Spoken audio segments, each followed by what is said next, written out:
Krishna.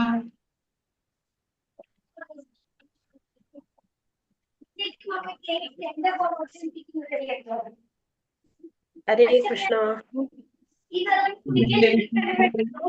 മക്കളെ ഇങ്ങനെ പോലെ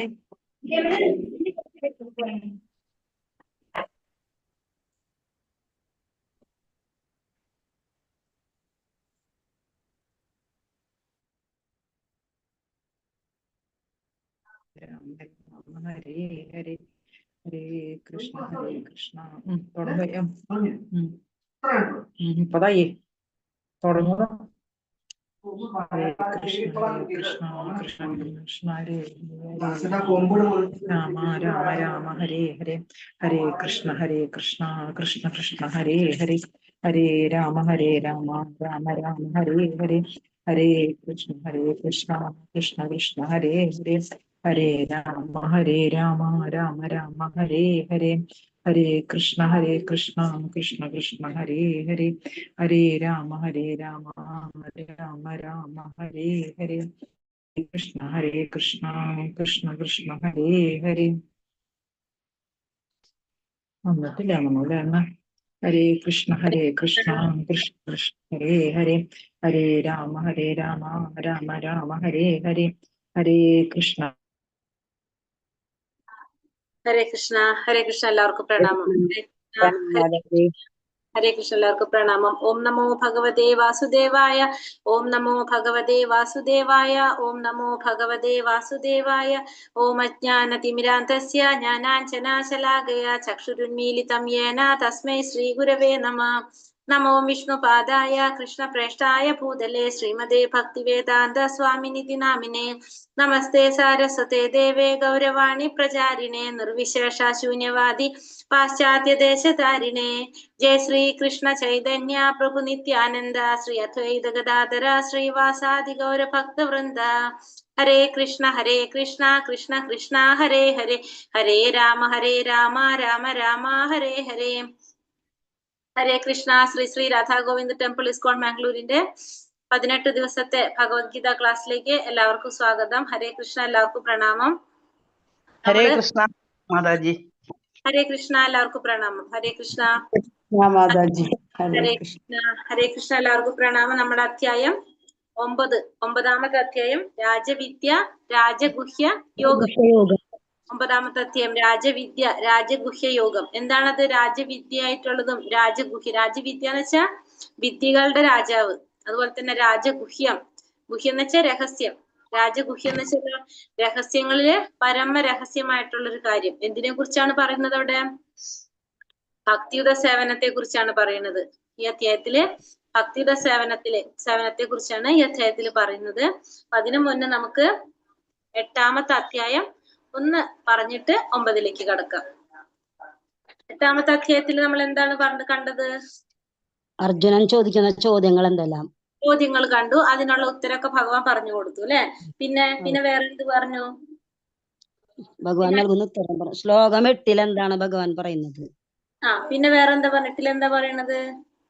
നിരന്തരമായ പരിശീലനത്തിലൂടെ മനസ്സിനെ പരമലക്ഷ്യമായ പരമാത്മാവിൽ ഉറപ്പിച്ച് ജീവിക്കുന്ന സാധകനെ പരമാത്മാവിനെ പ്രാപിക്കാനായിട്ട് സാധിക്കും എന്ന് പറഞ്ഞു. പിന്നെ അഷ്ടാംഗ യോഗയിലൂടെ ഒരു വ്യക്തിക്ക് മരണത്തിലൂടെ ഭഗവാനെ പ്രാപിക്കാൻ സാധിക്കുന്നതിനെ കുറിച്ച് പറഞ്ഞു. പിന്നെ വേറെന്താണ് പറഞ്ഞത്? പരമപുരുഷനെ എങ്ങനെ ധ്യാനിക്കണമെന്നാണ് 9ാം ശ്ലോകത്തിൽ പറയുന്നത്. പിന്നെ ആത്മീയ ലോകവും ഭൗതിക ലോകവും തമ്മിലുള്ള വ്യത്യാസം നമ്മൾ കണ്ടു അല്ലെ.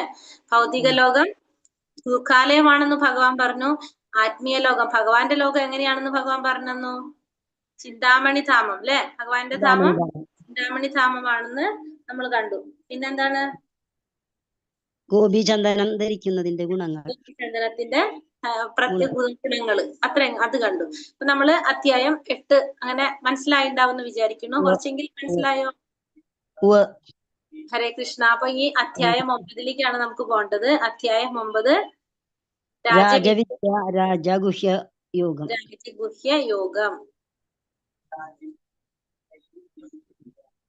ദ മോസ്റ്റ് കോൺഫിഡൻഷ്യൽ നോളജ്, അതാണ് പറയുന്നത്. എന്ത്? രാജവിദ്യ രാജഗുഹ്യ യോഗം എന്ന് പറയുന്നത് ദ മോസ്റ്റ് കോൺഫിഡൻഷ്യൽ നോളേജ്, അതാണ് പറയുന്നത്. അപ്പൊ രാജവിദ്യ എന്ന് പറഞ്ഞാല് വിദ്യകളുടെ രാജാവ്, രാജഗുഹ്യം എന്ന് പറഞ്ഞാലോ രഹസ്യങ്ങളെ അതീവ രഹസ്യമായിട്ടുള്ള യോഗം. എന്തിനെ കുറിച്ചാണിത്? ഭക്തിയുത സേവനത്തെ കുറിച്ചാണ് ഇവിടെ പറയുന്നത്. ഇത്തിരി പ്രധാനപ്പെട്ട അധ്യായം ആയതുകൊണ്ട് തന്നെ ഇതില് ശ്ലോകങ്ങളെല്ലാം പറഞ്ഞിട്ടില്ല, പക്ഷെ അതിന്റെ മീനിങ് ഇട്ടിട്ടുണ്ട്. അപ്പൊ നമുക്ക് ശ്ലോകങ്ങൾ ഇതിൽ കൊടുത്തിട്ടില്ല, കാരണം അത് രണ്ടും വായിക്കുമ്പോൾ സമയം പോണ കാരണം കൊണ്ട് കൂടുതൽ ഉൾപ്പെടുത്താൻ വേണ്ടിയിട്ട്. അപ്പൊ അതിന്റെ മീനിങ് ആണ് ഇട്ട് പോയിരിക്കുന്നത്. നമുക്ക് നോക്കാം, ചിലത് ഞാൻ വായിക്കാം ഇടയ്ക്ക്. ഹരേ കൃഷ്ണ. ഓം നമോ ഭഗവതേ വാസുദേവായ. ഓം നമോ ഭഗവതേ വാസുദേവായ. ഹരേ കൃഷ്ണ. ശ്രീ ശ്രീ രാധാ ഗോവിന്ദ് കി ജയ്, ശ്രീല പ്രഭുപാദ് കി ജയ്. ഹരേ കൃഷ്ണ. അപ്പോ ശ്രീ ഭഗവാനുവാച ഇദം തൂ തേ ഗുഹ്യതമം പ്രവീക്ഷ്യാമ്യാനസൂയവേ ജ്ഞാനം വിജ്ഞാന സഹിതം യജ്ഞാത്വാ മോക്ഷ്യസേ ശുഭാത്. ശ്രീ ഭഗവാൻ പറഞ്ഞു, എന്താ പറഞ്ഞത്? പ്രിയപ്പെട്ട അർജുന, നീ ഒരിക്കലും എന്നിൽ അസൂയാലുവായിട്ടില്ല. അതിനാൽ നിനക്ക് അതീവ രഹസ്യമായ ഈ ജ്ഞാനവും വിജ്ഞാനവും നിന്നെ ഗ്രഹിപ്പിക്കാം. ഇതറിഞ്ഞാൽ ഭൗതിക ജീവിത ക്ലേശങ്ങളിൽ നിന്ന് മുക്തനാകാനായിട്ട് സാധിക്കും. അപ്പൊ അർജുനനോട് ഭഗവാൻ പറയാണ്, നീ ഒരിക്കലും എന്നിൽ അസൂയാലുവായിട്ടില്ല. അതുകൊണ്ട് നിനക്ക് ഞാൻ എന്ത് പറഞ്ഞു തരാം? അതീവ രഹസ്യമായിട്ടുള്ള ഈ ഒരു ജ്ഞാനവും വിജ്ഞാനവും നിനക്ക് ഞാൻ ഗ്രഹിപ്പിച്ചു തരാം. ഇത് അറിഞ്ഞു കഴിഞ്ഞാൽ നിനക്ക് ഭൗതിക ജീവിതത്തിലെ ക്ലേശങ്ങളിൽ നിന്ന് മുക്തനാകാനായിട്ട് സാധിക്കും. അപ്പൊ ഭഗവാൻ എന്താ പറയുന്നത് അർജുനന്റെ അടുത്ത്? അർജുനന് ഇപ്പൊ നമ്മൾ 8 അധ്യായം നമ്മൾ കണ്ടു അല്ലെ? ഓരോ അധ്യായത്തിലും ഭഗവാന്റെ ഗുണങ്ങളെ കുറിച്ചും സവിശേഷതകളെ കുറിച്ചും ഭഗവാന്റെ പ്രാധാന്യത്തെ കുറിച്ചും എല്ലാം പറഞ്ഞുകൊണ്ടേയിരിക്കുകയാണ്. പക്ഷെ ഇതൊക്കെ കേട്ടിട്ടും അർജുനൻ ഒരിക്കലും ഭഗവാനോട് എന്ത് തോന്നിയിട്ടില്ല? അസൂയ തോന്നിയിട്ടില്ല. തിരിച്ച് ഭഗവാനോടുള്ള ഒരു സ്നേഹം, ഭക്തി വർദ്ധിച്ചുകൊണ്ടേയിരിക്കുകയാണ് അർജുനന്. അപ്പൊ അതുകൊണ്ട് തന്നെ അത് ആർക്കറിയാം? ഭഗവാൻ അറിയാം. പരമാത്മ രൂപത്തിൽ ഭഗവാൻ ഉണ്ടല്ലോ അർജുനന്റെ ഉള്ളിലും. അതുകൊണ്ട് ആ ഭഗവാൻ അർജുനനോട് പറയാണ്, നിനക്കൊരിക്കലും എന്നോട് അസൂയ തോന്നിയിട്ടില്ല. അതുകൊണ്ടാണ് നിനക്ക് ഞാൻ അതീവ രഹസ്യമായ ഒരു ജ്ഞാനവും വിജ്ഞാനവും നിന്നെ ഗ്രഹിപ്പിക്കുന്നത്. കാരണം ഭഗവത്ഗീതയിലൂടെ നമുക്ക് ആ ഒരു ജ്ഞാനം കിട്ടിക്കഴിഞ്ഞാൽ നമ്മൾ അത് എന്ത് ചെയ്യണം? അത് വിജ്ഞാനമാക്കണം, നമ്മളത് പ്രാക്ടിക്കൽ ആക്കണത്. നമ്മൾ അത് നേടിയാൽ മാത്രം പോരത്, നമ്മളത് ജീവിതത്തിൽ നമ്മളത് പ്രാവർത്തികമാക്കണം. അതല്ലെങ്കിൽ എന്താ സംഭവിക്കുന്നത്? ആ ജ്ഞാനം നേടിയിരിക്കലേ ഉണ്ടാകുള്ളൂ. ആ ജ്ഞാനം നേടിയിരുന്നിട്ട് നമ്മളത് ജീവിതത്തിൽ പ്രായോഗികമാക്കിയാൽ മാത്രമേ നമുക്ക് അതുകൊണ്ട് ഗുണം ഉണ്ടാകുന്നുള്ളൂ. അതല്ലാതെ ജ്ഞാനിയായിട്ട് ഒരു കാര്യം നമുക്കില്ല. ജ്ഞാനം നേടിയിട്ട് വല്ല കാര്യമുണ്ടോ നമുക്ക്? കാരണം അത് നമ്മൾ പ്രായോഗികമാക്കണം. അപ്പോഴാണ് നമുക്കത് എന്ത് സംഭവിക്കുന്നത്? നമ്മുടെ ഭൗതിക ജീവിതത്തിലെ ക്ലേശങ്ങളിൽ നിന്ന് നമുക്ക് മുക്തി നേടാനായിട്ട് സാധിക്കുന്നത്. രാജവിദ്യ രാജഗുഹ്യം പവിത്രാമിതമുത്തമം പ്രത്യക്ഷാവഗമം ധർമ്മ്യം സുസുഖം കർത്തുമവ്യയം. ഈ ജ്ഞാനം രാജവിദ്യയാണ്. അപ്പൊ ഈ ജ്ഞാനം എന്താണ്? രാജവിദ്യയാണ് ഈ ജ്ഞാനം. രഹസ്യങ്ങളിൽ വെച്ച് രഹസ്യവും ഏറ്റവും പവിത്രവുമായതാണിത്. നേരിട്ട് ആത്മസാക്ഷാത്കാരം നൽകുന്നത് കൊണ്ട് ധർമ്മത്തിന്റെ പരിപൂർണതയാണിത്. ശാശ്വതവും സന്തോഷത്തോടെ ചെയ്യാവുന്നതുമാണിത്. അപ്പൊ എന്താ പറയുന്നത്? ഈ ജ്ഞാനം രാജവിദ്യയാണ്. രഹസ്യങ്ങളിൽ വെച്ച് ഏറ്റവും രഹസ്യമായിട്ടുള്ളതും ഏറ്റവും പവിത്രവുമായിട്ടുള്ളതാണ് എന്ത്? ഈ ജ്ഞാനം. അത് എങ്ങനെയാണ്? നേരിട്ട് ആത്മസാക്ഷാത്കാരം നൽകാൻ സാധിക്കും അല്ലെ?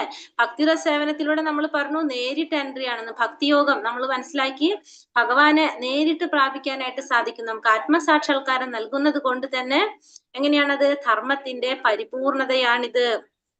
ശാശ്വതവും സന്തോഷത്തോടെ ചെയ്യാവുന്നതുമാണ് എന്ത്? ഈ ഭക്തിയുത സേവനം. അപ്പോ ഈ ജ്ഞാനം എങ്ങനെയുള്ളതാണ്? രാജവിദ്യയാണ്. രഹസ്യങ്ങളിൽ വെച്ച് ഏറ്റവും പവിത്രവുമായിട്ടുള്ളതാണ് ഇത്, ഈ ജ്ഞാനം എന്ന് പറയുന്നു.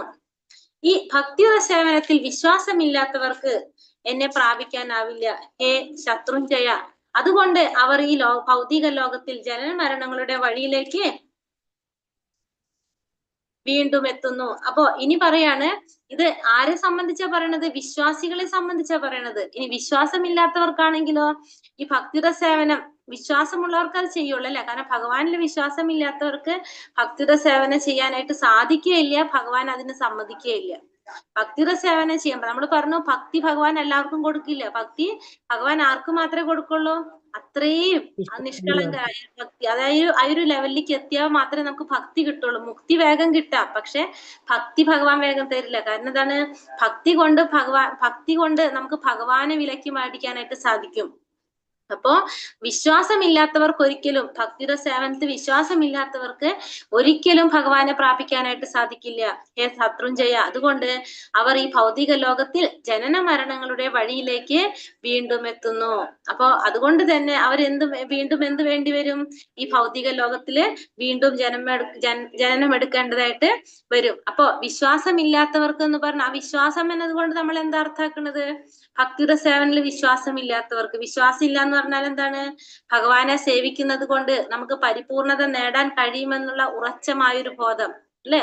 ഭഗവാനെ സേവിച്ചു കഴിഞ്ഞാൽ നമ്മുടെ ജീവിതത്തില് നമുക്ക് പരിപൂർണത നേടാൻ കഴിയും എന്നുള്ളൊരു ഉറച്ച ബോധം അതില്ലാത്തവർക്ക് ഒരിക്കലും എന്ത് ചെയ്യാൻ സാധിക്കില്ല? ഭഗവാനെ പ്രാപിക്കാനായിട്ട് സാധിക്കില്ല. അവ്യക്തമായ രൂപത്തിൽ ഞാൻ ഈ പ്രപഞ്ചമെമ്പാടും വ്യാപിച്ചു നിൽക്കുന്നു. സർവഭൂതങ്ങളും എന്നിലാണ്, ഞാൻ അവയിലല്ല സ്ഥിതി ചെയ്യുന്നത്. അപ്പൊ ഈ ഭൗതിക ലോകത്തിൽ അവ്യക്തമായ ഈ രൂപത്തില് ഭഗവാൻ എങ്ങനെയാണ്? ഈ പ്രപഞ്ചം മുഴുവനും ഭഗവാൻ വ്യാപിച്ചു നിൽക്കാണ്. എല്ലാ ഭൂതങ്ങളും ആരിലാണ് സ്ഥിതി ചെയ്യുന്നത്? ഭഗവാനിലാണ് സ്ഥിതി ചെയ്യുന്നത്. ഭഗവാൻ അവയിലല്ല സ്ഥിതി ചെയ്യുന്നത്. നമ്മള് ഈ ഭൗതിക പ്രപഞ്ചം മുഴുവനും ഭഗവാൻ വ്യാപിച്ചു നിൽക്കാണ്. എല്ലാതും ഭഗവാനിലാണ് സ്ഥിതി ചെയ്യുന്നത്. പക്ഷെ ഞാൻ അവയിലല്ല സ്ഥിതി ചെയ്യുന്നത്. പക്ഷെ എന്താണ്? നമുക്ക് കാണാൻ സാധിക്കില്ല. എന്തുകൊണ്ടാണ്? നമ്മൾ പറഞ്ഞു, നമ്മുടെ ഭൗതികമായ ഇന്ദ്രിയങ്ങൾക്ക് ഭഗവാനെ കാണാനായിട്ട് സാധിക്കില്ല. പിന്നെ നമ്മുടെ ഇന്ദ്രിയങ്ങള് പരിപൂർണത നേടി അല്ലെങ്കിൽ പരിശുദ്ധി നേടിയാൽ മാത്രമേ നമുക്ക് ഭഗവാനെ മനസ്സിലാക്കാനും ഗ്രഹിക്കാനും സാധിക്കുള്ളൂ. അല്ലാതെ നമുക്ക് ഭഗവാനെ അറിയാനോ മനസ്സിലാക്കാനോ കാണാനോ നമുക്ക് സാധിക്കില്ല. സൃഷ്ടിജാലങ്ങൾ ഒന്നും എന്നിൽ സ്ഥിതി ചെയ്യുന്നുമില്ല. എന്റെ യോഗപ്രഭാവം നോക്കൂ. സർവഭൂതങ്ങളുടെയും പരിപാലകനും സർവവ്യാപിയുമാണെങ്കിലും ഞാൻ ഈ പ്രത്യക്ഷ പ്രപഞ്ചത്തിന്റെ ഒരംശമല്ല, മറിച്ച് ഞാനാണ് ഈ പ്രപഞ്ചത്തിന്റെ ഉത്ഭവസ്ഥാനം. അപ്പോ സൃഷ്ടിജാലങ്ങളൊന്നും എന്നിൽ സ്ഥിതി ചെയ്യുന്നില്ല. ഭഗവാൻ എന്താ പറയണത്? സൃഷ്ടിജാലങ്ങളൊന്നും എന്നിൽ സ്ഥിതി ചെയ്യുന്നില്ല. എന്റെ യോഗ പ്രഭാവം നോക്കൂ. സർവഭൂതങ്ങളുടെയും പരിപാലകൻ പിന്നെ സർവവ്യാപിയുമാണെങ്കിലും ഞാൻ ഈ പ്രപഞ്ചത്തിന്റെ ഒരംശമല്ല,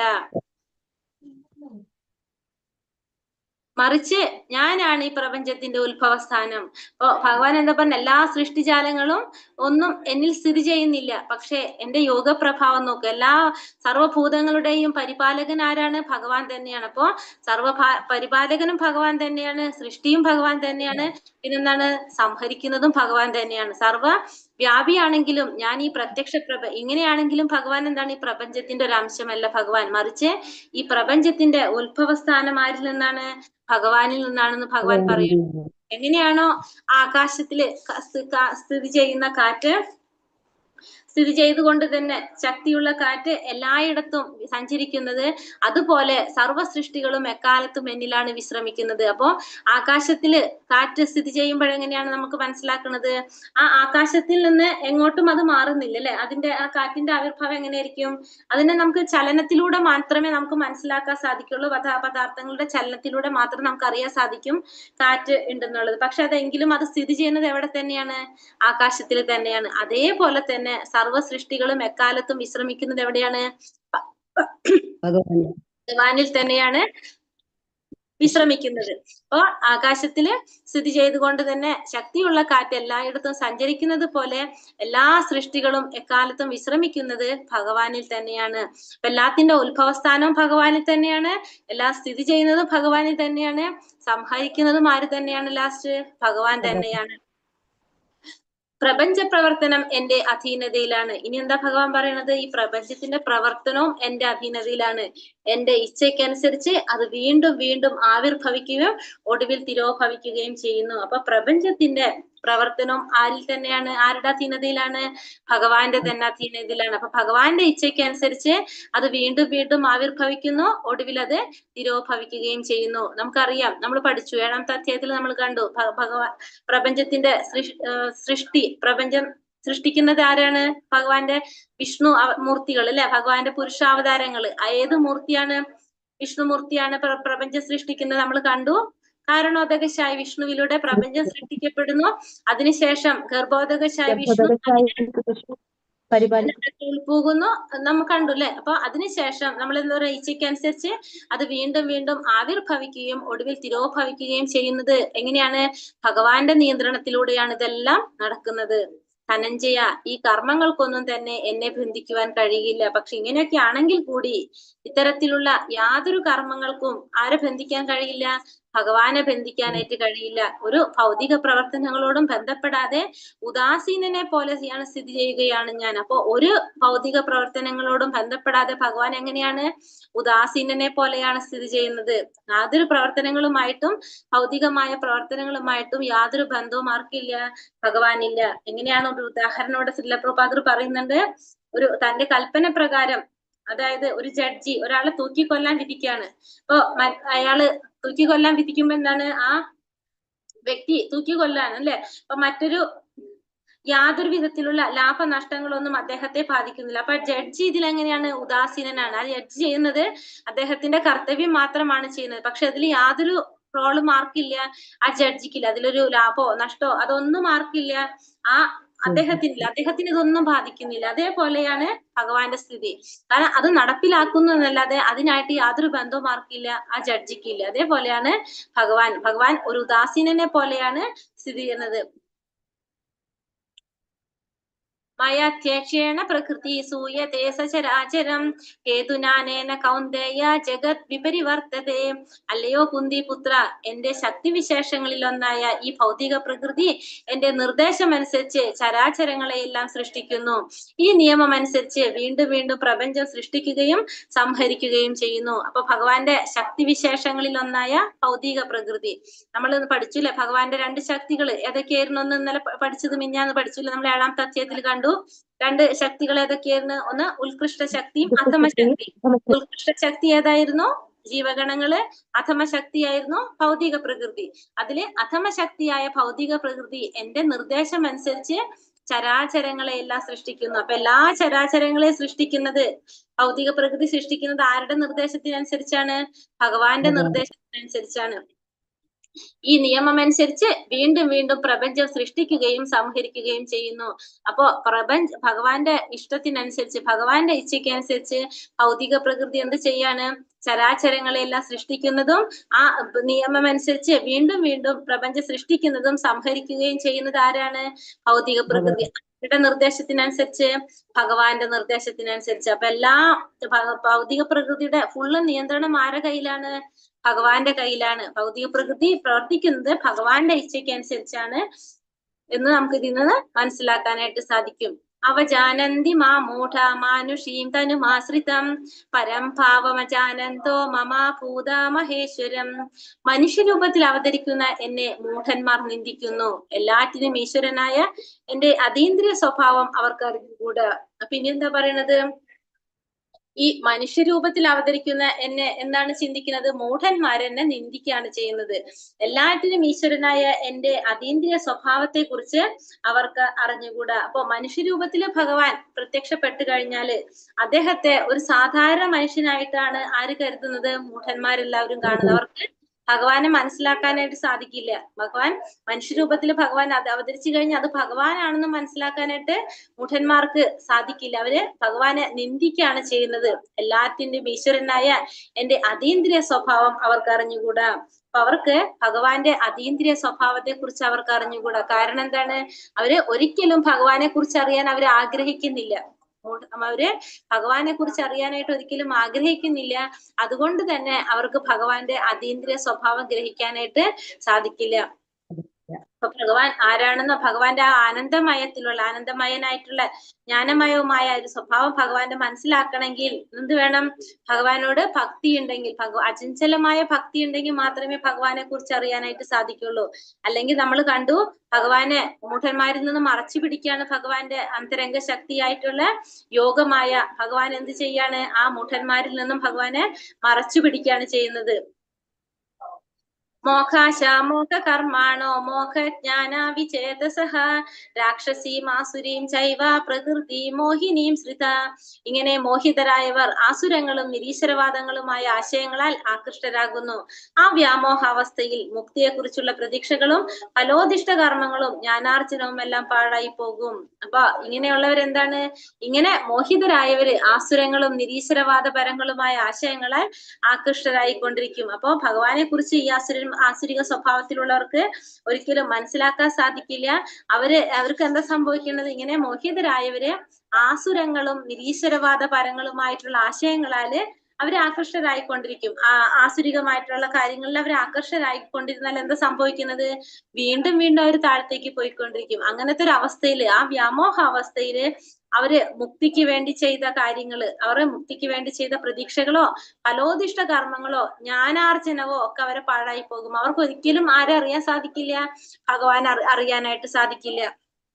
ഭഗവാനെ കുറിച്ച് മനസ്സിലാക്കാനായിട്ട് അവർക്ക് സാധിക്കില്ല. അപ്പൊ അങ്ങനെ ഭഗവാനിൽ മോഹിതരായിട്ടുള്ള ഇങ്ങനെയുള്ളവര്, മോഹിതരായവരല്ല, എന്തിലും മോഹിതരാവാണവര്? ആസുരങ്ങളിലായിട്ടുള്ള അല്ലെങ്കിൽ നിരീശ്വരപരമായ ആശയങ്ങളോട് അല്ലെങ്കിൽ അത്തരത്തിലുള്ള പ്രവർത്തനങ്ങളോടാണ് അവരെന്ത് ചെയ്യുന്നത്? അവർ ആകൃഷ്ടരാകുന്നത്. അപ്പൊ നിരീശ്വരപരമായിട്ടുള്ള പ്രവർത്തനങ്ങളോട് ആകൃഷ്ടമാകുമ്പോ സ്വാഭാവികമായിട്ടും എന്തിനോട് വിരക്തി വരും? ഭഗവാന്റെ കാര്യങ്ങളിൽ അല്ലെങ്കിൽ നമ്മൾ ഈ പറഞ്ഞ തരത്തിലുള്ള ആത്മീയമായ കാര്യങ്ങളിൽ അവർക്ക് വിരക്തി ഉണ്ടാവും. അപ്പൊ അങ്ങനത്തെ ഒരു അവസ്ഥയിൽ അവർക്ക് മുക്തിയെ കുറിച്ചുള്ള പ്രതീക്ഷകളും അവർ അതുവരെ ചെയ്തിരുന്ന ചിലപ്പോൾ ഫലോദിഷ്ട കർമ്മങ്ങളും അവർ ജ്ഞാനം നേടാനായിട്ടുള്ള കാര്യങ്ങളൊക്കെ ചെയ്തിട്ടുണ്ടെങ്കിൽ അതൊക്കെ അവരുടെ എന്തായിട്ട് മാറും?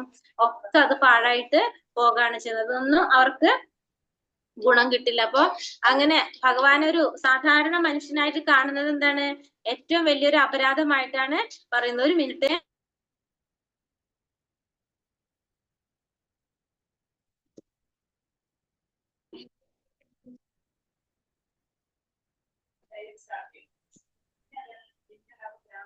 ഇങ്ങനെ അവർക്ക് അവരുടെ ജ്ഞാനാർജനം എല്ലാം അവർ ഈ ചെയ്തതൊന്നും എന്തുണ്ടാവില്ല? ഒരു ഫലമില്ലാത്ത പോലെ ആയിട്ട് മാറും. ആ ഒരു അവസ്ഥയില് അവർ ചെയ്തത് മുഴുവൻ അവർക്കൊരു ഫലമില്ലാതെ പോകാണ് ചെയ്യുന്നത്.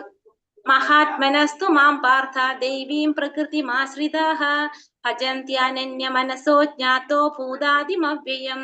അല്ലയോ പാർത്ഥ, വ്യാമോഹം ബാധിക്കാത്ത വിശിഷ്ടാത്മാക്കൾ ദൈവീക പ്രകൃതിയാൽ സുരക്ഷിതരാണ്. ഇനി ആരെ കുറിച്ചാ പറയണത്?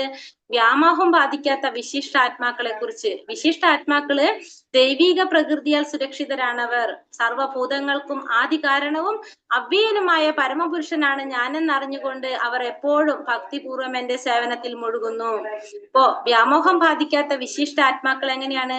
ദൈവീക പ്രകൃതിയിൽ സുരക്ഷിതരാണ്. ദൈവിക പ്രകൃതി എന്ന് പറഞ്ഞാൽ എന്താണ്? ഭഗവാന്റെ അന്തരംഗ ശക്തിയായിട്ടുള്ള രാധാറാണി. അപ്പൊ രാധാറാണിയാൽ അല്ലെങ്കിൽ എന്താ പറയാ, യോഗമായാൽ അവർ സുരക്ഷിതരാണ്. ആര്? വ്യാമോഹം ബാധിക്കാത്ത വിശിഷ്ടാത്മാക്കള്, മഹാത്മാക്കൾ അല്ലെങ്കിൽ ശുദ്ധ ഭക്തന്മാര്. അവര് ഭഗവാന്റെ ദൈവിക പ്രകൃതിയാൽ സുരക്ഷിതരാണ്. അവരെ എങ്ങനെയാണ്?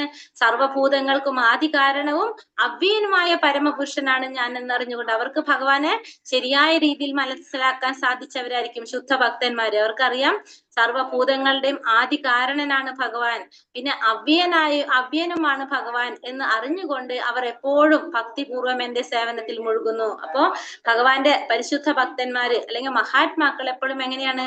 ദൈവിക പ്രകൃതിയാൽ സുരക്ഷിതരാണ്. സർവഭൂതങ്ങൾക്കും ആദി കാരണനാണ്, അവ്യയനുമായ പരമപുരുഷനാണ് ഞാനെന്ന് അറിഞ്ഞുകൊണ്ട് അവരെപ്പോഴും എന്ത് ചെയ്തുകൊണ്ടിരിക്കും? അവര് ഭഗവാന്റെ ഭഗവാന്റെ സേവനത്തില് മുഴുകിക്കൊണ്ടിരിക്കും. അങ്ങനെയുള്ള മഹാത്മാക്കൾക്ക് ഭഗവാനിൽ ഒഴികെ വേറെ ഒന്നിലും അവർക്ക് എന്തുണ്ടാവില്ല? താല്പര്യമുണ്ടാവില്ല. ഭഗവാനെ കുറിച്ച് കേൾക്കുന്നതിൽ മാത്രം ആനന്ദം കണ്ടെത്തുന്നവരായിരിക്കും. ഭഗവാനെ കുറിച്ച് ബന്ധമില്ലാത്ത യാതൊന്നും കേൾക്കുന്നതിന് ഒരിക്കലും അവർക്ക് താല്പര്യമുണ്ടാവില്ല. അവരെപ്പോഴും എന്താണ് ചിന്തിച്ചു കൊണ്ടിരിക്കുന്നത്? ഭഗവാന്റെ സേവനം ചെയ്യുക എന്ന് മാത്രം. ഒരു സെക്കൻഡ് പോലും അവര് ഭഗവാനെ കുറിച്ച് ചിന്തിക്കാത്തൊരു സമയം അവർക്ക് ചിന്തിക്കാൻ സാധിക്കില്ല. അപ്പൊ അങ്ങനെയായിരിക്കും ആര്? ഭഗവാന്റെ ആ ഭക്തന്മാര്, ശുദ്ധ ഭക്തന്മാര് അല്ലെങ്കിൽ മഹാത്മാക്കള് എപ്പോഴും അങ്ങനെയായിരിക്കും. അവര് ഭഗവാന്റെ യോഗമായ അല്ലെങ്കിൽ അന്തരംഗ ശക്തിയായിട്ടുള്ള രാധാറാണിയാലാണ് അവര് സംരക്ഷിക്കപ്പെടുന്നത്. ഇനി എങ്ങനെയാണ് ഭഗവാൻ എപ്പോഴും ഓർക്കേണ്ടത്? സതതം കീർത്തയന്തോ മാം ദൃഢം യതന്തശ്ചാദൃഢാവൃതഃ നമസ്യന്തശ്ച മാം ഭക്ത്യാ നിത്യയുക്ത ഉപാസതേ. എല്ലായ്പ്പോഴും എന്റെ കീർത്തനങ്ങൾ ആലപിച്ചും നിശ്ചയദാർഢ്യത്തോടെ പ്രയത്നിച്ചുകൊണ്ടും എന്റെ മുമ്പിൽ പ്രണമിച്ചുകൊണ്ടും ഈ മഹാത്മാക്കൾ നിരന്തരം എന്നെ ഭക്തിയോടെ ആരാധിക്കുന്നു. അപ്പൊ അവരെങ്ങനെയാ ഭഗവാൻ ആരാധിക്കുന്നത്? എല്ലായ്പ്പോഴും എന്റെ കീർത്തികൾ ആലപിച്ചുകൊണ്ട്. അപ്പൊ എപ്പോഴും ഭഗവാന്റെ കീർത്തികൾ ആലപിച്ചുകൊണ്ടിരിക്കും. പിന്നെ നിശ്ചയദാർഢ്യത്തോടെ പ്രയത്നിച്ചുകൊണ്ട് എന്റെ മുമ്പിൽ പ്രണമിച്ചുകൊണ്ട്. അപ്പൊ എപ്പോഴും ഭഗവാന്റെ കീർത്തനങ്ങൾ ആലപിക്കുക, നിശ്ചയദാർഢ്യത്തോടെ പ്രയത്നിക്കുക, അതുപോലെ തന്നെ ഭഗവാന്റെ മുന്നിൽ പ്രണമിക്കുക. ഈ 3 കാര്യങ്ങൾ ചെയ്തുകൊണ്ട് എന്താണ് ചെയ്യുന്നത്? സതതം കീർത്തയ, എപ്പോഴും കീർത്തികൾ ആലപിച്ചു കൊണ്ടിരിക്കും, ദൃഢനിശ്ചയത്തോടെ പ്രവർത്തിച്ചു കൊണ്ടിരിക്കുക. പിന്നെ നമ്മള് ഭഗവാന്റെ മുന്നില് പ്രണമിച്ചുകൊണ്ട് ഇത്തരം പ്രവർത്തികൾ ചെയ്തുകൊണ്ട് ഈ മഹാത്മാക്കള് നിരന്തരം ഭഗവാനെ ഭക്തിയോടെ ആരാധിച്ചു കൊണ്ടിരിക്കുക. അപ്പൊ അങ്ങനെ ചെയ്തുകൊണ്ടാണ് ഭഗവാന്റെ മഹാത്മാക്കള് ഭഗവാനെ നിരന്തരം ഭഗവാനെ ഭക്തിയോടെ ആരാധിക്കുന്നത്.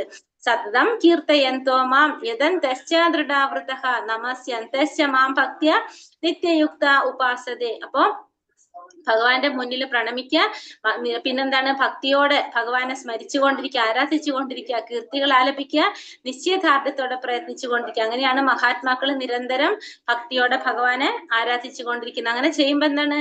നമ്മൾ ഒട്ടും ഭഗവാനെ കുറിച്ച് ചിന്തിക്കാത്ത ഒരു സമയം നമ്മളിൽ ഉണ്ടാവില്ല.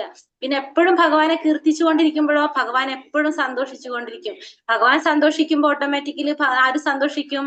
നമ്മൾ സന്തോഷിക്കും. അപ്പൊ അതുകൊണ്ട് തന്നെ നമ്മൾ എപ്പോഴും എന്ത് ചെയ്യണം? ഭഗവാന്റെ കീർത്തനങ്ങൾ ആലപിച്ചു കൊണ്ടിരിക്കുക, ഭഗവാനെ കീർത്തിച്ചു കൊണ്ടിരിക്കണം നമ്മള്. പിതാഹമസ്യ ജഗതോ മാതാ ധാതാ പിതാമഹഃ വേദ്യം പവിത്രമോങ്കാരം ഋക്സാമായജുരേവ ച.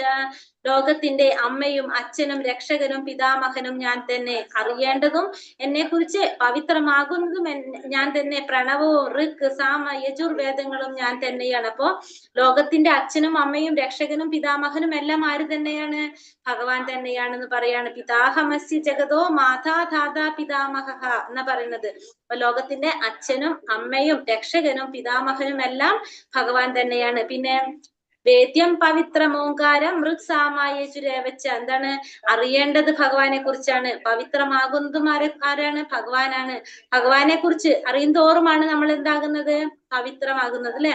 അതുപോലെ തന്നെ പ്രണവവും ഋക് സാമ യജുർവേദങ്ങളും എല്ലാം ആര് തന്നെയാണ്? എല്ലാം ഭഗവാൻ തന്നെയാണ്. അപ്പൊ എല്ലാതും ഭഗവാനെ തന്നെയാണ് പറയുന്നത്. അപ്പൊ ഒക്കെ എന്താണ് പറയണത്? ഭഗവാൻ തന്നെയാണ്. അപ്പൊ എല്ലാത്തിന്റെയും എവിടേക്കാണ് എത്തുന്നത്? നമ്മൾ ഈ പറഞ്ഞ നമ്മുടെ വേദങ്ങളിലും ശാസ്ത്രങ്ങളിലും ഉപനിഷത്തുകളിലും പുരാണങ്ങളിലും എല്ലാം നമ്മൾ എവിടേക്ക് എത്തിക്കുന്നത്? ഭഗവാനിലേക്കാണ് എത്തിക്കുന്നത്. കാരണം എല്ലാത്തിന്റെയും ലക്ഷ്യം എന്താണ്? ഭഗവാനെ കുറിച്ച് മനസ്സിലാക്കുക, ആത്മസാക്ഷാത്കാരം നേടുക. ആത്മസാക്ഷാത്കാരം നേടണമെങ്കിൽ നമുക്ക് എന്ത് വേണം? നമ്മുടെ മൂലസ്വരൂപത്തെ കുറിച്ച് നമുക്ക് മനസ്സിലാക്കാനായിട്ട് സാധിക്കണം. ഭഗവാന്റെ ദാസ്യത്വം ആണ് നമ്മുടെ മൂലസ്വരൂപം എന്ന് മനസ്സിലാക്കുക. അതിലേക്കാണ് എല്ലാ വേദങ്ങളും ശാസ്ത്രങ്ങളും ഉപനിഷത്തുകളും പുരാണങ്ങളും എല്ലാം നമ്മളെ കൊണ്ടെത്തിക്കുന്നത്. ലക്ഷ്യവും ഭരണകർത്താവും പ്രഭുവും സാക്ഷിയും വാസസ്ഥാനവും ആശ്രയവും ഒറ്റമിത്രവും ഞാനാകുന്നു. അപ്പൊ എല്ലാവരുടെ ലക്ഷ്യമാര് തന്നെയാണ്? ഭഗവാൻ തന്നെയാണ്. പിന്നെ ഭരണകർത്താവ് ഭഗവാൻ തന്നെയാണ്, സാക്ഷിയും വാസസ്ഥാനവും ആശ്രയവും ഉറ്റമിത്രവും എല്ലാം ഭഗവാൻ തന്നെയാണ്. സൃഷ്ടിയും സംഹാരവും എല്ലാറ്റിന്റെയും അടിസ്ഥാനവും ശാശ്വതമായ ബീജവും ഞാൻ തന്നെയാണ്. അപ്പോ എല്ലാത്തിന്റെ അടിസ്ഥാനം ഭഗവാൻ തന്നെയാണ്. ഉറ്റമിത്രം ഭഗവാനാണ്. സൃഷ്ടി നടത്തുന്നതും സംഹരിക്കുന്നതും സ്ഥിതി നടത്തുന്നതും എല്ലാം ആര് തന്നെയാണ്? ഭഗവാൻ തന്നെയാണ്. അപ്പൊ എല്ലാവർക്കും ശാശ്വതമായ ബീജം പ്രദാനം ചെയ്യുന്നതും ആര് തന്നെയാണ്? ഇവിടെ ഭഗവാൻ തന്നെയാണ് പറയാം. അപ്പൊ ഭഗവാനാണ് എല്ലാത്തിനും കാരണം. ഭഗവാൻ ഇല്ലാതെ നമുക്ക് ഒന്നും സാധ്യമല്ല. ഭഗവാനെ കുറിച്ച് ചിന്തിക്കാതെ നമ്മള് ഒന്നും ചെയ്യാനും ഒന്നിനും സാധ്യമല്ല. കാരണം എല്ലാത്തിന്റെ ഉറവിടം എവിടെ നിന്നാണ്? ഭഗവാനിൽ നിന്നാണ് തുടങ്ങുന്നത്. അപ്പൊ എല്ലാത്തിന്റെയും അടിസ്ഥാനം ഭഗവാൻ തന്നെയാണെന്ന് പറയാ. അല്ലയോ അർജുന, ഞാൻ ഊർജം പ്രദാനം ചെയ്യുന്നു, മഴ പെയ്യിക്കുന്നതും നിർത്തുന്നതും ഞാൻ തന്നെയാണ്. ഞാനാണ് അമൃതവും മൃത്യുവും ആത്മാവും ജഡവസ്തുവും എന്നിലാണ്. അപ്പൊ ഇനി പറയുന്നതാണ്? ഊർജം പ്രദാനം ചെയ്യുന്നത് ഞാൻ തന്നെയാണ്, മഴ പെയ്യിക്കുന്നത് ഞാൻ തന്നെ, മഴ നിർത്തുന്നത് ഞാൻ തന്നെ. പിന്നെ ഞാനാണ് അമൃതവും മൃത്യുവും. അപ്പൊ മരണമായിട്ട് വരുന്നതും അപ്പൊ നമ്മളെ പിന്നെന്താണ്? ആത്മാവും ജഡവസ്തുവും എല്ലാം ആര് തന്നെയാണ്? ഭഗവാനിൽ തന്നെയാണ്. അപ്പൊ മഴ സമയത്ത് മഴ പെയ്യിക്കുന്നതും വേനൽക്കാലത്ത് മഴ പെയ്യിക്കാതിരിക്കുന്നതും പിന്നെന്താണ് പറയണത്? മരണസമയത്ത് നമ്മളെ മൃത്യുരൂപത്തിൽ വരുന്നതും എല്ലാം ആര് തന്നെയാണ്? ഭഗവാൻ തന്നെയാണെന്ന് ഭഗവാൻ ഇവിടെ പറഞ്ഞു തരാണ്. സ്വർഗീയ സുഖങ്ങൾ കാക്ഷിച്ച് വേദപഠനം നടത്തുന്നവരും സോമപാനം ചെയ്യുന്നവരും മറ്റൊരു വിധത്തിൽ ഭജിക്കുന്നത് എന്നെയാകുന്നു. അപ്പൊ സ്വർഗീയ സുഖങ്ങള് ചിന്തിച്ചുകൊണ്ട് സ്വർഗീയ സുഖങ്ങൾ കിട്ടാൻ വേണ്ടിയിട്ട് വേദപഠനം നടത്തുന്നവരും സോമപാനം ചെയ്യുന്നവരും ഒക്കെ ഒരു വിധത്തിൽ അല്ലെങ്കിൽ മറ്റൊരു തരത്തിൽ ഭജിക്കുന്നത് ആരെയാണ്?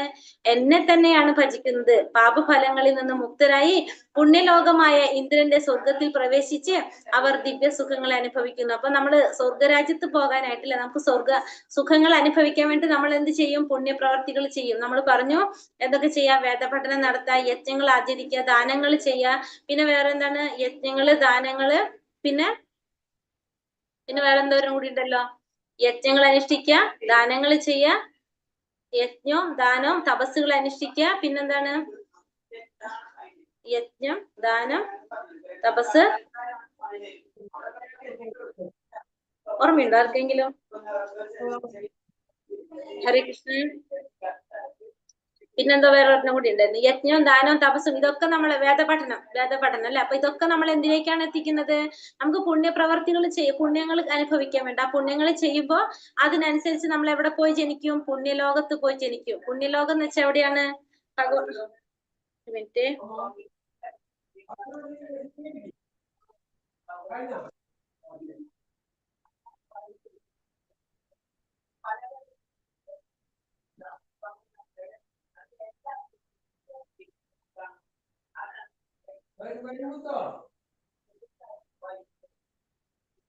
കാണുന്നുണ്ടല്ലോ അല്ലെ?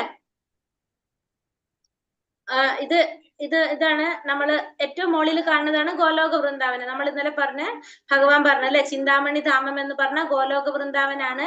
ഈ പിങ്ക് കളറിൽ താമരതള് കാണുന്ന ഈ ഫുള്ള് ഇതാണ് ഗോലോക വൃന്ദാവനം. ഇവിടെയാണ് ഭഗവാൻ രാധാറാണിയോടൊപ്പം താമസിക്കുന്നത്. അവിടെയാണ് ഭഗവാൻ. ഇതാണ് വൈകുണ്ഠ ലോകങ്ങള്. ഈ വൈകുണ്ഠ ലോകങ്ങളിൽ എന്ന് പറഞ്ഞാൽ ഭഗവാന്റെ എല്ലാ അവതാരങ്ങളും, ഓരോ അവതാരങ്ങളും ഭഗവാന്റെ നാരായണ രൂപത്തില് ഇവിടെയാണ് ഇരിക്കുന്നത്. എല്ലാവർക്കും ഓരോരോ ലോകങ്ങൾ ഉണ്ടാവും. നരസിംഹദേവൻ ഒരു ലോകം ഉണ്ടാവും. ഓരോരുത്തർക്കും ഭഗവാന്റെ എത്ര അവതാരങ്ങളുണ്ടോ അവർക്ക് എല്ലാവർക്കും ഓരോരോ ലോകങ്ങൾ ഉണ്ടാവും. അതാണ് ഈ വൈകുണ്ഠ ലോകങ്ങൾ ഈ കാണുന്നത്. അതിന്റെ താഴെയാണ് നമ്മൾ പറഞ്ഞ ഭൗതിക ലോകം. നമ്മൾ ഇത് പ്രാവശ്യം കാണിച്ചു. നമ്മൾ അതിലെന്ത് പറഞ്ഞിരുന്നു? ഭഗവാന്റെ സൃഷ്ടി നടത്തുന്നതിനെ കുറിച്ച് പറഞ്ഞു. ഗർഭോദകശായി വിഷ്ണു ആണ് സൃഷ്ടി നടത്തുന്നത്. ആ ഗർഭോദകശായി വിഷ്ണുവിന്റെ രോമകൂപങ്ങളിൽ നിന്ന് എന്ത് പറഞ്ഞ പ്രപഞ്ചം ഉണ്ടാവാണ് ചെയ്യുന്നത് അല്ലെ. കുറെ അനേകം പ്രപഞ്ചങ്ങൾ ഉണ്ടാകുന്നു. അതിലൊരു പ്രപഞ്ചമാണ് നമ്മൾ ഈ തുറന്നു വെച്ചിരിക്കുന്നത്, ഈ കാണുന്നത്. അതില് ആര് പ്രവേശിക്കാണ്? ഗർഭോദകശായി വിഷ്ണു. കാരണോദകശായി വിഷ്ണുവിന്റെ രോമകൂപങ്ങളിൽ നിന്നാണ് പ്രപഞ്ചം ഉണ്ടാവുന്നത്. അതിനുശേഷം ഗർഭോദകശായി വിഷ്ണു പ്രവേശിക്കാണ്. ആ ഗർഭോദകശായി വിഷ്ണുവിന്റെ നാഭിയില് താമരത്തണ്ട് വന്നിട്ട് അതിലാണ് ആരിയ്ക്കുന്നത്? ബ്രഹ്മാവിരിക്കുന്നത്. അപ്പൊ നമ്മൾ പറഞ്ഞത് എന്താണ്? സ്വർഗീയ സുഖങ്ങള് കാക്ഷിച്ച് വേദപഠനം നടത്തുന്നവര്, സോമപാനം ചെയ്യുന്നവരൊക്കെ ഭജിക്കുന്നത് ഭഗവാനെ തന്നെയാണ്. അവരെവിടേക്ക് പോകും? ആ സ്വർഗത്തില് സുഖം അനുഭവിക്കാൻ വേണ്ടിട്ട് അവരെവിടേക്ക് പോകും എന്ന് പറഞ്ഞ് പുണ്യലോകത്തിലേക്ക് പോകും. ഇന്ദ്രന്റെ സ്വർഗലോകത്തിലേക്ക് പോകും. നമ്മളെവിടെ നിൽക്കുന്നത്? ഭൂമിയിലാണ് അല്ലെ. നമ്മളെവിടെയാണ്? ഭൂമിയിലല്ലേ നമ്മള്. അപ്പോ നമ്മള് ഭൂമിയിലാണ്. അപ്പൊ നമ്മൾ ആദ്യം തന്നെ ഈ 14 ലോകങ്ങൾ, ഈ താമരത്തണ്ടുമ്മലാണ് ഇത് നിൽക്കുന്നത്. നമ്മൾ ഈ 14 ലോകങ്ങൾ നിൽക്കുന്നത്. അതിൽ ഏറ്റവും മുകളിലാണ് ആരുടെ ലോകം? ബ്രഹ്മാവിന്റെ ലോകം. കാണുന്നുണ്ടോ എല്ലാവർക്കും? സൂം ചെയ്യുമ്പോ ക്ലിയർ ആവുണ്ടോ എനിക്ക് അറിയില്ല. കാണുന്നുണ്ടോ? കാണാം. അപ്പൊ ഏറ്റവും മുകളിലാണ് ആരുടെ ലോകം വരുന്നത്? സത്യലോകം, ബ്രഹ്മലോകം. ബ്രഹ്മദേവന്റെ ലോകം, അല്ലെങ്കിൽ ബ്രഹ്മദേവന്റെ ലോകമാണ് സത്യലോകം എന്നും പറയും. പിന്നെ അല്ലെങ്കിൽ എന്തെന്ന് പറയും? ബ്രഹ്മലോകം എന്നും പറയും. ഏറ്റവും മുകളില്. രണ്ടാമത്തേതാണ് എന്ത്? തപോലോകം. തപസ് ചെയ്യുന്ന കുമാരന്മാരുടെ ലോകം, അല്ലെങ്കിൽ തപസ് അനുഷ്ഠിക്കുന്ന ഋഷിമാരുടെ ഒക്കെ ലോകമാണ് തപോലോകം എന്ന് പറയുന്നത്. തപസ് ചെയ്യുന്നവരുടെ ലോകം. മൂന്നാമത്തെ ലോകം ജനലോകം. ജനലോകം എന്ന് പറഞ്ഞാല് പ്രജാപതിമാരുടെ ലോകമാണ് ഇത് ജനലോകം എന്ന് പറയുന്നത്.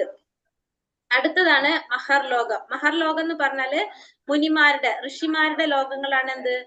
മഹർലോകം എന്ന് പറയുന്നത്. അടുത്തതാണ് സ്വർലോകം. അഞ്ചാമത്തതാണ് സ്വർലോകം, അതായത് ദേവന്മാരുടെ ലോകം. അഞ്ചാമത്തെ ലോകം ദേവന്മാരുടെ ലോകം, സ്വർലോകം. അടുത്തത് ഭൂവർലോകം. ഭൂവർലോകം എന്ന് വെച്ചിട്ടുണ്ടെങ്കിൽ യക്ഷരക്ഷസന്മാരുടെ ലോകം എന്നാണ് എന്ത്? ഭൂവർലോകം പറയുന്നത്. ഏഴാമത്തെ ലോകമാണ് ഭൂലോകം. ഭൂമി പറയുന്നത് ഏഴാമത്തെ ലോകം. നമ്മളൊക്കെ വസിക്കുന്നത് ഏഴാമത്തെ ഭൂലോകമായിട്ടുള്ള ഭൂമിയില്. എട്ടാമത്തെ ലോകം അത്തള.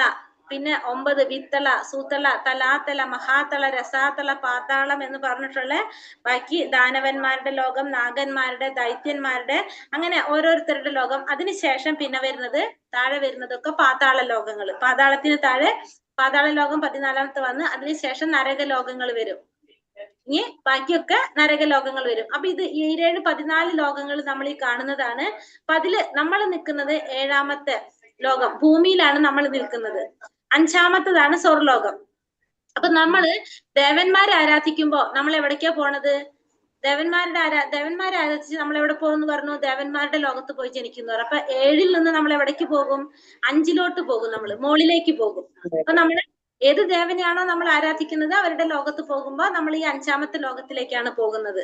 ക്ലിയർ ആവുണ്ടോ ഞാൻ പറയുന്നത്? അപ്പൊ നമ്മളിവിടെ പറഞ്ഞു, നമ്മള് എന്താ പറയാ, വേദപഠനം ചെയ്യുക, അതേപോലെ തന്നെ നമ്മള് തപസ്സുകൾ അനുഷ്ഠിക്കുക, യജ്ഞങ്ങൾ അനുഷ്ഠിക്കുക. ഇതൊക്കെ ചെയ്യുമ്പോ നമുക്ക് കുറെ പുണ്യങ്ങൾ കിട്ടും. ആ പുണ്യങ്ങൾ അനുഭവിക്കാൻ നമ്മൾ എവിടേക്കാ പോണത്? ഇവിടുന്ന് ഒരെണ്ണം കഴിഞ്ഞിട്ട് അപ്പുറത്ത് 5ാമത്തെ ലോകത്തിലേക്കാണ് നമ്മൾ പോകുന്നത്. അപ്പൊ ഈ ഭൗതിക ലോകത്തിലുള്ള എല്ലാവർക്കും എന്തുണ്ട്? ജനന മരണങ്ങളുണ്ട്. ജനന മരണങ്ങൾ ഇല്ലാത്തത് എവിടത്താണ് വരുന്നത്? ഈ ഭൗതിക ലോകത്തിന്റെ അപ്പുറത്തോട്ടാണ് ജനന മരണങ്ങൾ ഇല്ലാത്തത്. ഈ ഭൗതിക ലോകത്തിലുള്ള എല്ലാവർക്കും എന്തുണ്ട്? ജനന മരണങ്ങളുണ്ട്. ബ്രഹ്മാവിന് പോലും മരണമുണ്ട്. ആയുസ് പറയുന്നുണ്ട് ബ്രഹ്മാവിന്റെ പോലും. അപ്പോ എല്ലാവർക്കും മരണങ്ങളുണ്ട്. അപ്പോ നമ്മളിവിടെ ഈ 7ാമത്തെ ലോകത്തിലിരിക്കുന്ന നമ്മള് ഇപ്പൊ ദേവന്മാരെ ആരാധിച്ച് നമ്മൾ പോണത് എവിടേക്കാണ്? ഈ 5ാമത്തെ ലോകത്തിലേക്ക്.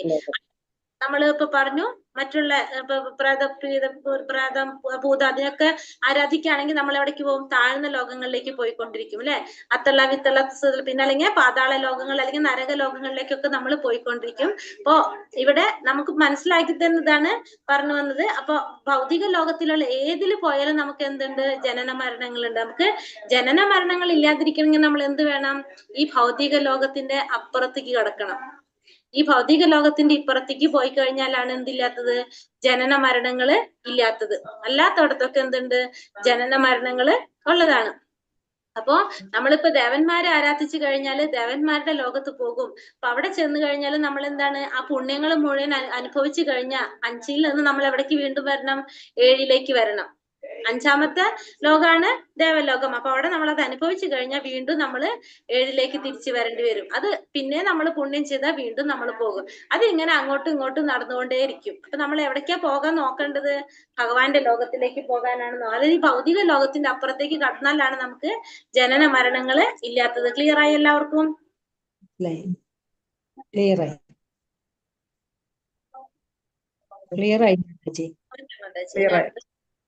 മനസ്സിലായി.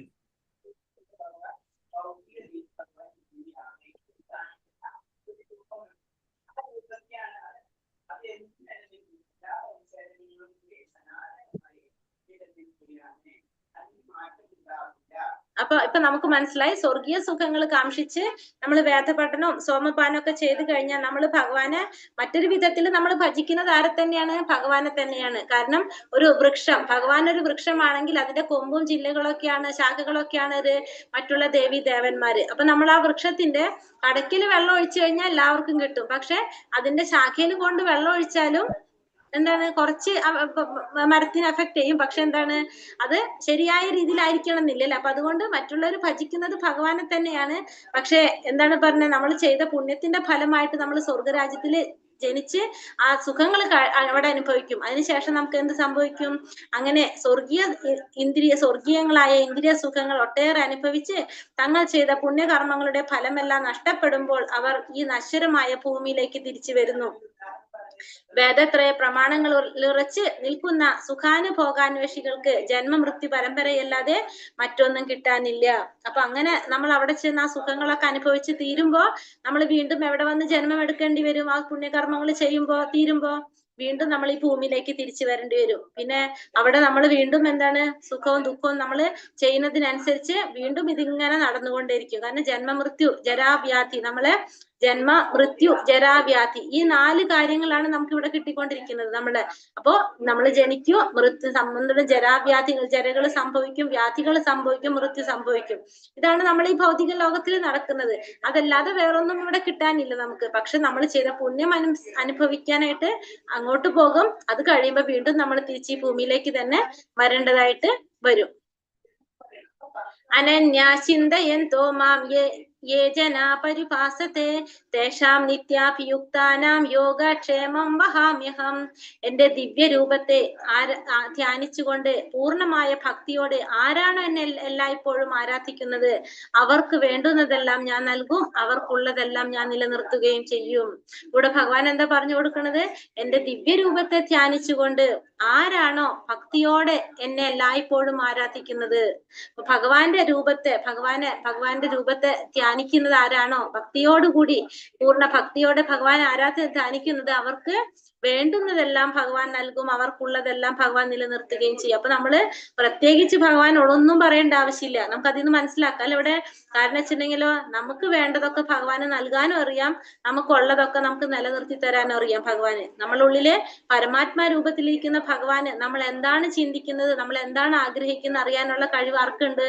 ഭഗവാനുണ്ട്. ആ ഭഗവാൻ നമുക്ക് എന്താണ് വേണ്ടത്, നമുക്ക് വേണ്ടത് എന്താണോ അത് തരാനായിട്ട് ഭഗവാൻ അറിയാം. അപ്പൊ ഭഗവാൻ എന്ത് ചെയ്യും? നമുക്ക് വേണ്ടത് തരും, പിന്നെ നമുക്കുള്ളതൊക്കെ നിലനിർത്തി തരികയും ചെയ്യും. അപ്പൊ നമ്മളിൽ എന്തെങ്കിലും പോകുന്നുണ്ടെങ്കിൽ അതെന്താണ്? അത് നമുക്ക് വേണ്ടാത്തതാണ്.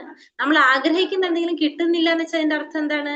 അതും നമുക്ക് വേണ്ടാത്തതാണ്. അതുകൊണ്ടാണ് ഭഗവാൻ അത് തരാത്തത് നമുക്ക്. അപ്പോ നമ്മൾ എപ്പോഴും നമ്മൾ മനസ്സിലാക്കുക, നമ്മൾ ഭഗവാനോട് ഒന്നും പറയേണ്ട ആവശ്യമില്ല, നമുക്ക് വേണ്ടത് ഭഗവാൻ തരികയും ചെയ്യും, നമുക്കുള്ളത് ഭഗവാൻ നിലനിർത്തി തരികയും ചെയ്യും. എങ്ങനെയാണെങ്കില് ഭഗവാനെ നമ്മള് ഭക്തിയോടുകൂടി ഭഗവാനെ ധ്യാനിച്ചു കഴിഞ്ഞാൽ, ഭഗവാനെ ഭക്തിയോടുകൂടി ആരാധിച്ചു കഴിഞ്ഞാൽ ഭഗവാൻ എല്ലാവരുടെ ഒരു കണ്ടീഷൻ ഭഗവാൻ എന്ത് പറയുന്നുണ്ട്? ഭക്തി. എല്ലാവരുടെ എന്താണ്? ഭക്തിയോടെ ആയിരിക്കണം നമ്മളതൊക്കെ ചെയ്യേണ്ടത്. ഭക്തിയ യജന്തെ ശ്രദ്ധയാന്വിതാഃ തേപി മാമേവ കൗന്ദേയ യജന്ത്യാവിധിപൂർവകം. മറ്റു ദേവന്മാരുടെ ഭക്തന്മാരും വിശ്വാസപൂർവം അവരെ ഉപാസിക്കുന്നവരും വാസ്തവത്തിൽ എന്നെ തന്നെയാണ് ഉപാസിക്കുന്നത്. കുന്തിപുത്ര, എന്നാൽ അവരങ്ങനെ ചെയ്യുന്നത് വിധിപ്രകാരമല്ല. അപ്പൊ മറ്റുള്ള ദേവന്മാരുടെ ഭക്തന്മാര്, മറ്റു ദേവന്മാരെ ആരാധിക്കുന്നവരും വിശ്വാസപൂർവം അവരെ ഉപാസിക്കുന്നവരും വാസ്തവത്തിൽ അവരും ആരെ തന്നെയാണ് ആരാധിക്കുന്നത്?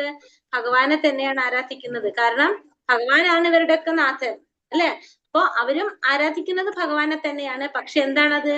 അത് വിധിപ്രകാരമല്ല അവരാ ചെയ്യുന്നത്. അല്ലാതെ അവർ ചെയ്യുന്നത് ആരെ തന്നെയാണ്? ഭഗവാനെ തന്നെയാണ് ആരാധിക്കുന്നത്. എല്ലാവരുടെ ഉള്ളിലും ആരുണ്ട്? പരമാത്മ രൂപത്തിൽ ഭഗവാൻ ഇരിക്കുന്നുണ്ട്. ആ ഭഗവാനെ ധ്യാനിക്കുന്നതിന് പകരം ആരാണ് എന്താണ് പറഞ്ഞ? വിശ്വാസപൂർവ്വം അവരെ മറ്റുള്ള ദേവി ദേവന്മാരെ ഉപാസിക്കുന്നവര് വാസ്തവത്തിൽ അവര് ആരാധിക്കുന്നത് ഭഗവാനെയാണ്. പക്ഷെ അതെങ്ങനെയല്ല? വിധിപ്രകാരമല്ല. നമ്മൾ വളഞ്ഞു മൂക്ക് പിടിക്കുന്ന പോലെയാണത് ശരിക്കും. അപ്പോ നമ്മളെ ആ ദേവന്മാരെ ആരാധിക്കുന്നത് എന്തുകൊണ്ടാണ് അവരത് ചെയ്യാത്തത്? ഒന്നുകിൽ അജ്ഞത മൂലം, അല്ലെങ്കിൽ ബുദ്ധിക്കുറവ് മൂലം അല്ലെ. അതുകൊണ്ട് ഭഗവാനിൽ വിശ്വാസമില്ലാതെ അങ്ങനെയൊക്കെയാണ് എന്ത് ചെയ്യാതിരിക്കുന്നത്. അപ്പൊ അതൊരിക്കലും എങ്ങനെയല്ല? വിധിപ്രകാരമല്ല എന്ന് ഭഗവാനോട് പറയാണ്.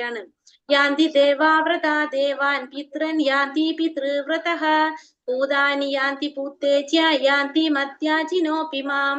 ദേവന്മാരെ ആരാധിക്കുന്നവർ ദേവന്മാരോടൊപ്പം ജനിക്കും. ഇനിയിപ്പോ എന്താ പറയണത്? ദേവന്മാരെ ആരാധിക്കുന്നവർ എവിടെ പോവാ? ദേവന്മാരോടൊപ്പം പോകും. പിതൃപൂജകർ പിതൃക്കളോടൊപ്പം ജനിക്കും. ഭൂതപ്രേതാദികൾ ഉപാസിക്കുന്നവർ അവരോടൊപ്പം അവൻ ജനിക്കുക. എന്നെ ആരാധിക്കുന്ന ഭക്തന്മാർ എന്നോടൊപ്പം ജീവിക്കും. അപ്പൊ ദേവന്മാരെ ആരാധിക്കുന്നവര് ദേവന്മാരോടൊപ്പം ജനിക്കും. പിതൃപൂജകർ പിതൃക്കളോടൊപ്പം ജനിക്കും. ഭൂതപ്രേതാദികളെ ഉപാസിക്കുന്നവര് അവരോടൊപ്പം ജനിക്കും. ഭഗവാൻ ആരാധിക്കുന്ന ഭക്തന്മാർ ഭഗവാനിലേക്ക്. അപ്പൊ ആരെയാണോ നമ്മൾ ആരാധിക്കുന്നത് അതിനനുസരിച്ചാണ് നമുക്ക് ഓരോ സ്ഥലത്തേക്ക് പോകാനായിട്ട് സാധിക്കുന്നത്. അപ്പൊ നമ്മള് ദേവന്മാരെ ആരാധിച്ചു കഴിഞ്ഞാൽ നമ്മള് ദേവന്മാരുടെ ലോകം അല്ലെ, 5ാമത്തെ ലോകമാണ് ദേവന്മാരുടെ ലോകം. അവിടെ പോയിട്ട് ജനിക്കും. പിതൃപൂജകരാണെങ്കിൽ നമ്മൾ പിതൃക്കൾ എവിടെയാണുള്ളത് അവിടെ നമ്മൾ പോയിട്ട് ജനിക്കും. പിന്നെ ഭൂതപ്രേതാദികൾ ആരാധിക്കുന്നവരാണെങ്കിലോ ഉപാസിക്കുന്നവര് അവരുടെ ലോകത്ത് പോയിട്ട് ജന്മമെടുക്കും. ഭഗവാനെ ഉപാസിക്കുന്നവരാണെങ്കിൽ എവിടെയാ? ഭഗവാന്റെ ലോകത്ത് ജനിക്കും. ഭഗവാന്റെ ലോകം എവിടെയാണ്? നമ്മൾ കണ്ടു, ഭൗതിക ലോകം കഴിഞ്ഞ് അതിന്റെ അപ്പുറം വൈകുണ്ഠ ലോകങ്ങളുണ്ട്. അതിന്റെ മുകളിലാണ് ഭഗവാന്റെ ലോകം, ഗോലോക വൃന്ദാവനം. അല്ലെങ്കിൽ ഭഗവാന്റെ ഏതെങ്കിലും വിഷ്ണുമൂർത്തികളാണ് നമ്മൾ ആരാധിക്കുന്നതെങ്കിൽ ഏത് മൂർത്തിയാണ് ആരാധിക്കുന്നത് അവരുടെ ലോകത്ത്. വൈകുണ്ഠ ലോകങ്ങളിൽ കുറെ ചെറിയ ചെറിയ യെല്ലോ ലോകങ്ങൾ കണ്ടില്ലേ? അത് ഓരോരുത്തരുടെ ലോകങ്ങളാണ്. അപ്പൊ അവിടെ നമ്മൾ ആരെയാണോ ആരാധിക്കുന്നത് അവരുടെ ലോകത്ത് പോയിട്ട് നമ്മൾ ജീവിക്കും. പത്രം പുഷ്പം ഫലം തോയം യോ മേ ഭക്ത്യാ പ്രയച്ഛതി തദഹം ഭക്തിബഹൃത അശ്നാമി പ്രയതാത്മനഃ. സ്നേഹത്തോടും ഭക്തിയോടും കൂടി ഒരാൾ എനിക്ക് അർപ്പിക്കുന്നത് എന്തോ പൂവോ ഫലമോ ജലമോ ആകട്ടെ ഞാൻ അത് സ്വീകരിക്കും. അപ്പോ സ്നേഹത്തോടും ഭക്തിയോടും കൂടി ഭഗവാൻ എനിക്ക് അർപ്പിക്കുന്നതെല്ലാം എന്ത് ചെയ്യാണ്? ഭഗവാൻ അത് സ്വീകരിക്കും. അത് എങ്ങനെയാണ്? ഇലയായാലും പൂവായാലും ഫലമായാലും ജലമായാലും ഭഗവാൻ പറയാണ് സ്നേഹത്തോടെയും ഭക്തിയോടും കൂടി ഭഗവാൻ ആരെന്ത് സമർപ്പിച്ചാലും ഭഗവാൻ അത് സ്വീകരിക്കും. പക്ഷെ എന്താണ് സമർപ്പിക്കാൻ പറഞ്ഞിരിക്കുന്നത്?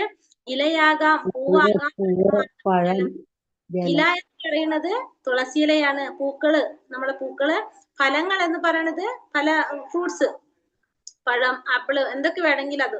പിന്നെ ജലം, ഇത് എന്താണ്? എല്ലാ വീട്ടിലും ഇത് ഉണ്ടാവില്ലേ? ഭഗവാൻ ഇത് മാത്രം കൊടുക്കാനല്ല പറഞ്ഞിരിക്കുന്നത്.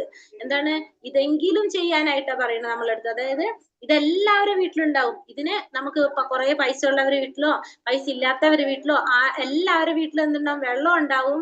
അതുപോലെ തന്നെ തുളസിയില്ലാത്ത വീടുണ്ടാവില്ല. പിന്നെ അതുപോലെ തന്നെ എന്താണ്? പൂക്കളും ഉണ്ടാവും. പിന്നെ എന്തെങ്കിലും പഴവർഗ്ഗങ്ങൾ, എന്തെങ്കിലും പഴങ്ങൾ ഇതിലും വെക്കാനുണ്ട്. അപ്പൊ ഇതെല്ലാം നമുക്ക് എന്ത് ചെയ്യാം? ഭഗവാന് കൊടുക്കാം. ഭഗവാൻ അത് സ്വീകരിക്കും. പക്ഷെ എങ്ങനെയായിരിക്കണം കൊടുക്കേണ്ടത്? സ്നേഹത്തോടും കൂടി, ഭക്തിയോടും സ്നേഹത്തോടും കൂടി എന്ത് സമർപ്പിച്ചാലും ഭഗവാൻ അത് സ്വീകരിക്കും. ഭഗവാൻ ഇതിന്റെ വല്ല ആവശ്യമുണ്ടോ? ഇല്ല. ഭഗവാൻ ഒരിക്കലും ഇതിന്റെ ആവശ്യമില്ല, അല്ലെ? കാരണം ഭഗവാനാണ് എല്ലാത്തിന്റെ സൃഷ്ടി. എല്ലാതും സർവ്വചരാചരങ്ങൾ, ചലിക്കുന്നതും ചലിക്കാത്തതായിട്ടുള്ള എല്ലാത്തിന്റെ ഉടമസ്ഥാവകാശം ആരിലാണ്? ഭഗവാനിലാണ്. എല്ലാത്തിന്റെ സൃഷ്ടാവ് ഭഗവാൻ തന്നെയാണ്. എല്ലാത്തിന്റെ നിയന്താവ് ഭഗവാൻ തന്നെയാണ്. നമ്മളതൊക്കെ പഠിച്ചു ഇപ്പൊ. അപ്പൊ ഭഗവാൻ ഇതിന്റെ ഒന്നും യാതൊരു ആവശ്യമില്ല. പക്ഷെ എന്നാലും ഭഗവാൻ എന്തിനാണ് ഇതൊക്കെ ചെയ്യാൻ പറയുന്നത്? ഭഗവാനെ നമ്മൾ ഓർക്കാൻ വേണ്ടിയിട്ട്, നമ്മൾ ഭഗവാനെ സ്മരിക്കാൻ വേണ്ടിയിട്ട്. അപ്പോ നമുക്ക് തിരിച്ചെന്ത് ചെയ്യാൻ സാധിക്കും? ഭഗവാന്റെ ലോകത്തേക്ക് തിരിച്ചു പോകാനായിട്ട് സാധിക്കും. നമുക്ക് വേണ്ടിയിട്ടാണ് ഭഗവാൻ ഇതൊക്കെ പറയുന്നത്. ഭഗവാൻ ഇതിന്റെ ഒന്നും യാതൊരു ആവശ്യമില്ല, അല്ലെ? പക്ഷെ എന്നാലും ഭഗവാൻ ഇതൊക്കെ പറയുന്നത് എന്തിനാണ്? നമുക്ക് വേണ്ടിയിട്ട്, നമുക്ക് സാക്ഷാത്കാരം നേടിയിട്ട് ഭഗവാന്റെ അടുത്തേക്ക് തിരിച്ചു വരാം. നമ്മൾ മറന്നുപോയ ആ മൂലസ്വരൂപത്തെ കുറിച്ച് നമ്മളെ ഓർമ്മിപ്പിക്കുക. അതിനു വേണ്ടിയിട്ടാണ് ഭഗവാൻ ഇത്തരം കാര്യങ്ങളൊക്കെ പറഞ്ഞുകൊണ്ടിരിക്കുന്നത്.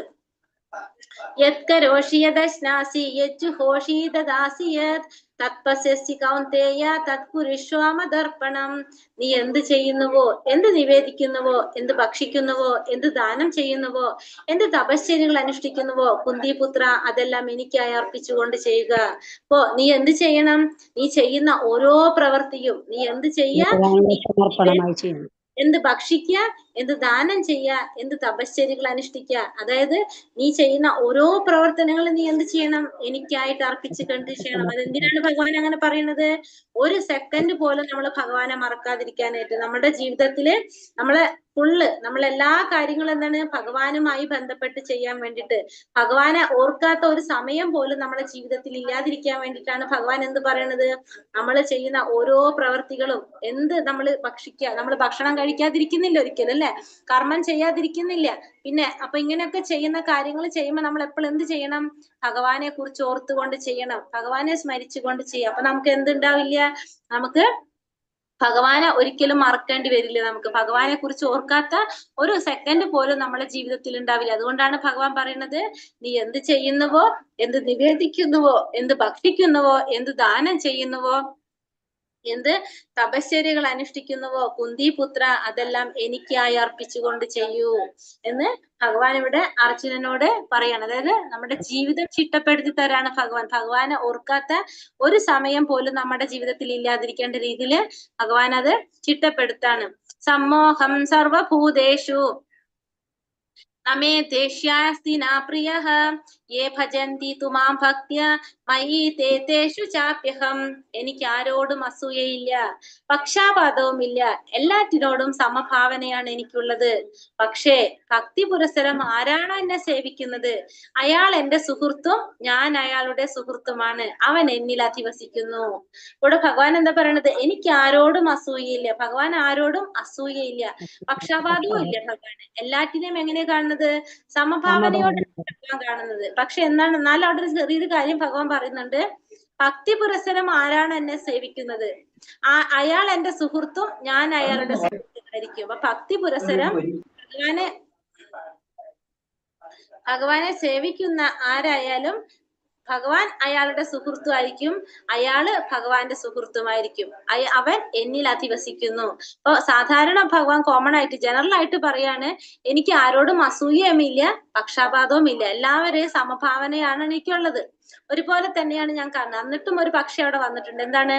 എന്നാലും എന്നെ ഭക്തി പുരസരം എന്നെ ഓർക്കുന്നത് ആരാണോ, എന്നെ സേവിക്കുന്നത് ആരാണോ, അവരെന്റെ സുഹൃത്തായിരിക്കും, ഞാൻ അവരുടെ സുഹൃത്തുമായിരിക്കും, അവൻ എന്നിൽ അധിവസിക്കുന്നു. അപ്പൊ ഭഗവാനെ നിരന്തരം സ്മരിച്ചുകൊണ്ടിരിക്കുന്നവരോട് ചെറിയൊരു പക്ഷാപാതം അവിടെ ആര് കാണിക്കുന്നുണ്ട്? ഭഗവാൻ കാണിക്കുന്നുണ്ട്. ചെറിയൊരു എന്താ പറയാ, അങ്ങോട്ടൊരു ചായ്വ് ഉണ്ട് നമുക്ക് പറയാം അല്ലെ. അപ്പൊ അങ്ങനെ ഭഗവാൻ ഉണ്ട് എന്ന് ഭഗവാൻ പറയാണത്. എനിക്ക് ആരോടും അസൂയം പക്ഷാപാതം ഒന്നും ഇല്ല, എല്ലാതും സമഭാവനയോടെയാണ് ഉള്ളത്. പക്ഷെ എന്നാലും എപ്പോഴും എന്റെ നാമം ജപിച്ചുകൊണ്ടിരിക്കുന്നവര്, അല്ലെങ്കിൽ എപ്പോഴും എന്നെ സേവിച്ചു കൊണ്ടിരിക്കുന്നവര്, അവര് എന്റെ സുഹൃത്താണ്, ഞാൻ അവരുടെ സുഹൃത്തുമാണ്. പിന്നെ അവൻ എന്നിൽ അധിവസിക്കുന്നു. അവൻ എപ്പോഴും എവിടെ നിൽക്കുന്നത്? എന്നിലാണ് അവൻ നിലനിൽക്കുന്നത് എപ്പോഴും. अपि चेत् सुदुराचारो भजते मामनन्यभाഗ് സാധുരേവ സമന്ത്യവ്യ സമ്യക വ്യവസിതോ ഹി സഹ. ഒരാൾ അത്യന്തം ഹീനമായ ഒരു പ്രവൃത്തി ദുഷ്കർമ്മം ചെയ്താൽ പോലും ഭക്തിപൂർവ്വം ഭഗവത് സേവനത്തിൽ ഏർപ്പെടുന്ന പക്ഷം അയാളെ സാധു എന്ന് കരുതണം. കാരണം തന്റെ ദൃഢവിശ്വാസത്തിൽ അദ്ദേഹം ശരിയായി വർത്തിക്കുന്നു. അപ്പൊ ഒരു വ്യക്തി അത്യന്തം ഹീനമായ ഒരു ദുഷ്കർമ്മം ചെയ്തു, അത്രയും നമുക്ക് ചിന്തിക്കാൻ സാധിക്കാത്ത രീതിയിൽ എന്തെങ്കിലും ദുഷ്കർമ്മം ചെയ്തു പോയി, അതിനുശേഷം അയാൾക്ക് എന്താണ്, അയാള് ഭക്തിപൂർവ്വം ഭഗവാന്റെ സേവനത്തിൽ ഏർപ്പെട്ടു, പിന്നെ അയാൾക്ക് മാറ്റം സംഭവിച്ചു. പക്ഷെ അപ്പൊ നമ്മൾ എന്ത് ചെയ്യണം? ആ വ്യക്തിയെ നമ്മൾ സാധുവായിട്ട് കരുതണം. കാരണം അയാൾ എന്താണ്, ദൃഢവിശ്വാസത്തിൽ അദ്ദേഹം ശരിയായി വർത്തിക്കുന്നു. അപ്പൊ അയാള് അറിയാതെ ഒരു തെറ്റ് ചെയ്തു പോയി, പക്ഷെ അതിനുശേഷം അയാൾ എന്ത് ചെയ്തു? ഭഗവാന്റെ സേവനത്തിൽ ഏർപ്പെട്ടു കൊണ്ടുപോന്നു. അങ്ങനെയാണെങ്കിൽ പിന്നെ നമ്മൾ എന്ത് ചെയ്യാൻ പാടില്ല? പൂർവ്വ കാര്യങ്ങൾ പറഞ്ഞിട്ട് അയാളെ ദ്രോഹിക്കാൻ നമ്മൾ പാടില്ല. കാരണം ഭക്തിയുടെ സേവനം ചെയ്യുന്തോറും അയാളുടെ ഉള്ളിൽ എന്ത് വന്നുകൊണ്ടിരിക്കും? പരിശുദ്ധി വന്നുകൊണ്ടിരിക്കും. അപ്പൊ അങ്ങനെയുള്ള വ്യക്തിയെ നമ്മൾ സാധുവായിട്ട് കരുതണം. അവര് ദൃഢവിശ്വാസത്തിൽ അവര് ശരിയായി വർത്തിക്കുന്നു. അവരെ നമ്മൾ ഒരിക്കലും പിന്നെ എന്ത് ചെയ്യാൻ പാടില്ല? കുറ്റപ്പെടുത്താനോ ദ്രോഹിക്കാനോ ഒന്നും നമ്മള് പാടില്ല. അപ്പൊ അതാണ് പറഞ്ഞത്, അവർക്കത് മനസ്സിലായി കഴിഞ്ഞാൽ ഭഗവത് സേവനത്തിൽ ഏർപ്പെടണമെങ്കിൽ എന്താണ്? ഭഗവാന്റെ സേവനത്തിൽ ഏർപ്പെടണമെങ്കിൽ നമുക്കറിയാം, ഭക്തിയുടെ സേവനം ചെയ്യാൻ സാധിക്കാൻ ഭഗവാന്റെ കാരുണ്യം വേണമെന്ന് പറഞ്ഞു. അപ്പൊ അങ്ങനെ ഉള്ളവർക്ക്, അത്രയും ഉറപ്പുള്ളവരായിരിക്കും എന്തിൽ വരുന്നത്? ആ ഭക്തിയുടെ സേവനത്തിൽ ഏർപ്പെടാൻ സാധിക്കുന്നത്. അപ്പൊ അങ്ങനെയുള്ളവർക്ക് പെട്ടെന്ന് പരിശുദ്ധി നേടാനായിട്ട് സാധിക്കും. എന്തെങ്കിലും സാഹചര്യം കൊണ്ട് അല്ലെങ്കിൽ സമ്മർദ്ദം കൊണ്ടായിരിക്കും അവരെന്ത് ചെയ്യേണ്ടി വരുന്നുണ്ടാവുക? ഹീനമായ പ്രവർത്തികൾ, അല്ലെങ്കിൽ അന്ന് അവരുടെ കർമ്മഫലം അതായിരിക്കും അവരെ ചെയ്യിക്കുന്നത്. പക്ഷെ അതിനുശേഷം അവർ ഭഗവാന്റെ സേവനത്തിൽ ഏർപ്പെട്ട് കഴിഞ്ഞാൽ അവരെ നമ്മൾ സാധുവായിട്ടാണ് കരുതേണ്ടത്. പിന്നെ ഒരിക്കലും നമ്മൾ അവരെ പൂർവ്വ കാര്യങ്ങൾ പറഞ്ഞ് നമ്മളവരെ പ്രയാസപ്പെടുത്താനായിട്ട് പാടില്ല. അവര് ശരിയായി വർത്തിക്കുന്നവരായിരിക്കും എന്ന് പറയാണ്. അപ്പൊ അതുകൊണ്ട് ഇവിടെ ഭഗവാൻ എന്താ പറയണത്? ക്ഷിപ്രം ഭവതി ധർമാത്മാ ശശ്വശാന്തി നിഗച്ഛതി കൗന്ദേയ പ്രതിജാനീഹി നമേ ഭക്ത പ്രണശ്യതി. അപ്പൊ അവൻ വേഗത്തിൽ ധാർമ്മികനായി തീർന്ന് ശാശ്വതമായ ശാന്തി നേടുന്നു. എന്റെ ഭക്തന് ഒരിക്കലും നാശം സംഭവിക്കുന്നില്ല എന്ന് കുന്തിപുത്ര ഉറപ്പിച്ച് പ്രഖ്യാപിക്കൂ. ഇവിടെ പറയണെന്താണ്? അവൻ എന്ത് സംഭവിക്കും? ധാർമ്മികനായിട്ട് തീർന്ന് ശാശ്വതമായ ശാന്തി നേടാനായിട്ട് അവന് സാധിക്കും. എന്റെ ഭക്തന് ഒരിക്കലും നാശം സംഭവിക്കുന്നില്ല എന്ന് കുന്തിപുത്ര ഉറപ്പിച്ച് പ്രഖ്യാപിക്കൂ. അപ്പൊ അങ്ങനെയുള്ള ഭക്തന്മാര്, അങ്ങനെയുള്ളവരെന്താണ്, പെട്ടെന്ന് തന്നെ അവർക്ക് ധാർമ്മികനായിട്ട് തീർന്ന് ശാന്തി നേടാനായിട്ട് സാധിക്കും. എന്നിട്ട് ഭഗവാൻ അർജുനനോട് പറയാണ്, കുന്തിപുത്ര നീ എന്ത് പ്രഖ്യാപിക്കാൻ? എന്റെ ഭക്തൻ ഒരിക്കലും നാശം സംഭവിക്കുന്നില്ല എന്ന് ഉറപ്പിച്ചു പ്രഖ്യാപിക്കൂ. ഭഗവാൻ അർജുനനോടാണ് പറയുന്നത് എന്ത്? നമേ ഭക്തി പ്രണശ്യതി. കൗന്ദേയ എന്ത് പറയണേ? പ്രതിജാനീഹി നമേ ഭക്തി പ്രണശ്യതി. എന്റെ ഭക്തന്മാർക്ക് ഒരിക്കലും നാശം സംഭവിക്കുന്നില്ല എന്ന് ഉറപ്പിച്ച് പ്രഖ്യാപിക്കൂ. കൗന്ദേയ, കുന്തിപുത്ര നീ ഉറപ്പിച്ച് പ്രഖ്യാപിക്കൂ. ഭഗവാൻ സ്വയമല്ല പറയുന്നത്. ആരെ കൊണ്ടാണ് പറയിപ്പിക്കുന്നത്? അർജുനനെ കൊണ്ടാണ് പറയിപ്പിക്കുന്നത്. എന്തുകൊണ്ടാണ്? ഭഗവാന് ഏറ്റവും പ്രിയമാരോടാണ്? ഭഗവാന്റെ ഭക്തന്മാരോടാണ് അല്ലെ. ഭക്തന്മാര് പറയുന്ന ഒരു വാക്കും ആര് തെറ്റിക്കില്ല? ഭഗവാൻ ഒരിക്കലും തെറ്റിക്കില്ല. ഭഗവാൻ പറയുന്നത് ചിലപ്പോ തെറ്റിക്കാം, പക്ഷെ ഭക്തന്മാർ എന്ത് പറഞ്ഞാലും ഭഗവാൻ തെറ്റിക്കില്ല. ഭഗവാൻ ഭക്തരുടെ ഹൃദയത്തിലാണ് ഭഗവാൻ ഇരിക്കുന്നത്. ഭഗവാൻ അത്രയും പ്രിയപ്പെട്ടവരാണ് ആര്? ഭഗവാന്റെ ഭക്തന്മാര്. ഭഗവാൻ ഓരോ ലീലകളും ചെയ്യുന്നത് എന്തിനാണ്? ഭക്തന്മാരെ സന്തോഷിപ്പിക്കാൻ വേണ്ടിയിട്ടാണ്. ഭഗവാൻ അല്ലാതെ നമ്മൾ പറഞ്ഞു ധർമ്മത്തെ പുനഃസ്ഥാപിക്കാനായിട്ട്, അധർമ്മം തഴച്ചു വളരുമ്പോ അസുരന്മാരെ വധിക്കാനായിട്ട്, അതിനൊന്നും ഭഗവാൻ വരേണ്ട ആവശ്യമില്ല ശരിക്കും അല്ലെ. ഭഗവാന്റെ ആ സുദർശന ചക്രം ഒന്ന് വിട്ടാൽ മതി, അല്ലെങ്കിൽ ഭഗവാന്റെ പ്രതിനിധികളെ അയച്ചാൽ മതി. അപ്പൊ ഭഗവാൻ എന്തിനാ അവതരിക്കുന്നത്? ഭഗവാന്റെ ഭക്തന്മാരെ സന്തോഷിപ്പിക്കാൻ വേണ്ടിയിട്ടാണ് ഭഗവാൻ വരുന്നത്. അപ്പൊ ആ ഭഗവാൻ പറയണെന്താണ്, എന്റെ ഭക്തന്മാർക്ക് ഒരിക്കലും നാശം സംഭവിക്കുന്നില്ല എന്ന് കുന്തിപുത്ര ഉറപ്പിച്ച് പ്രഖ്യാപിക്കും. അപ്പൊ നമ്മള് ഭഗവാനിൽ വിശ്വാസം ഉണ്ടെങ്കിൽ നമുക്ക് ഒരിക്കലും നാശം സംഭവിക്കുന്നില്ല എന്നുകൊണ്ട് ഭഗവാൻ തീർത്ത് പറയാണ്.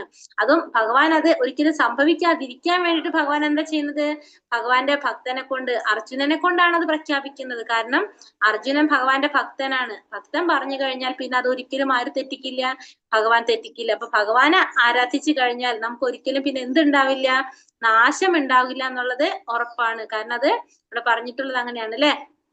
കൗന്ദേയ പ്രതിജാനിഹി നമേ ഭക്ത പ്രണശ്യതി, ഭക്തന് നാശം ഉണ്ടാവില്ല, ഒരിക്കലും നാശം സംഭവിക്കില്ല എന്ന് ഉറപ്പിച്ച് പ്രഖ്യാപിക്കൂ. മാംഹി പാർത്ഥവിപാശ്രിത്യ യേപി സ്യോപാപയോനയഃ ശ്രീയോ വൈശ്യസ്തഥാ ശൂദ്രാസ്തേപി യാന്തി പരാംഗതി.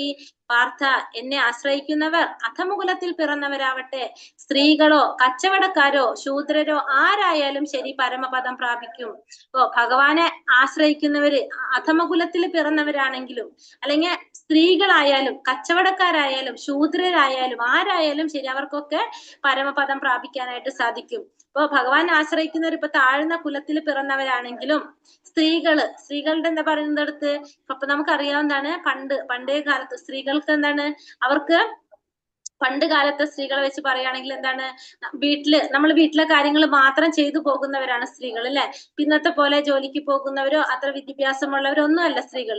അത് മാത്രമല്ല, സ്ത്രീകൾക്ക് എന്താണ്, സ്ത്രീകളെ എപ്പോഴും ഓരോ സമയത്തും സംരക്ഷിക്കപ്പെടേണ്ടവളാണ് സ്ത്രീ. നമ്മള് ഇപ്പൊ എന്താ പറയാ, അച്ഛന്റെ സംരക്ഷണം കിട്ടുന്നു, ഭർത്താവിന്റെ സംരക്ഷണം കിട്ടുന്നു, പ്രായമാകുമ്പോ മകന്റെ സംരക്ഷണം കിട്ടുന്നു.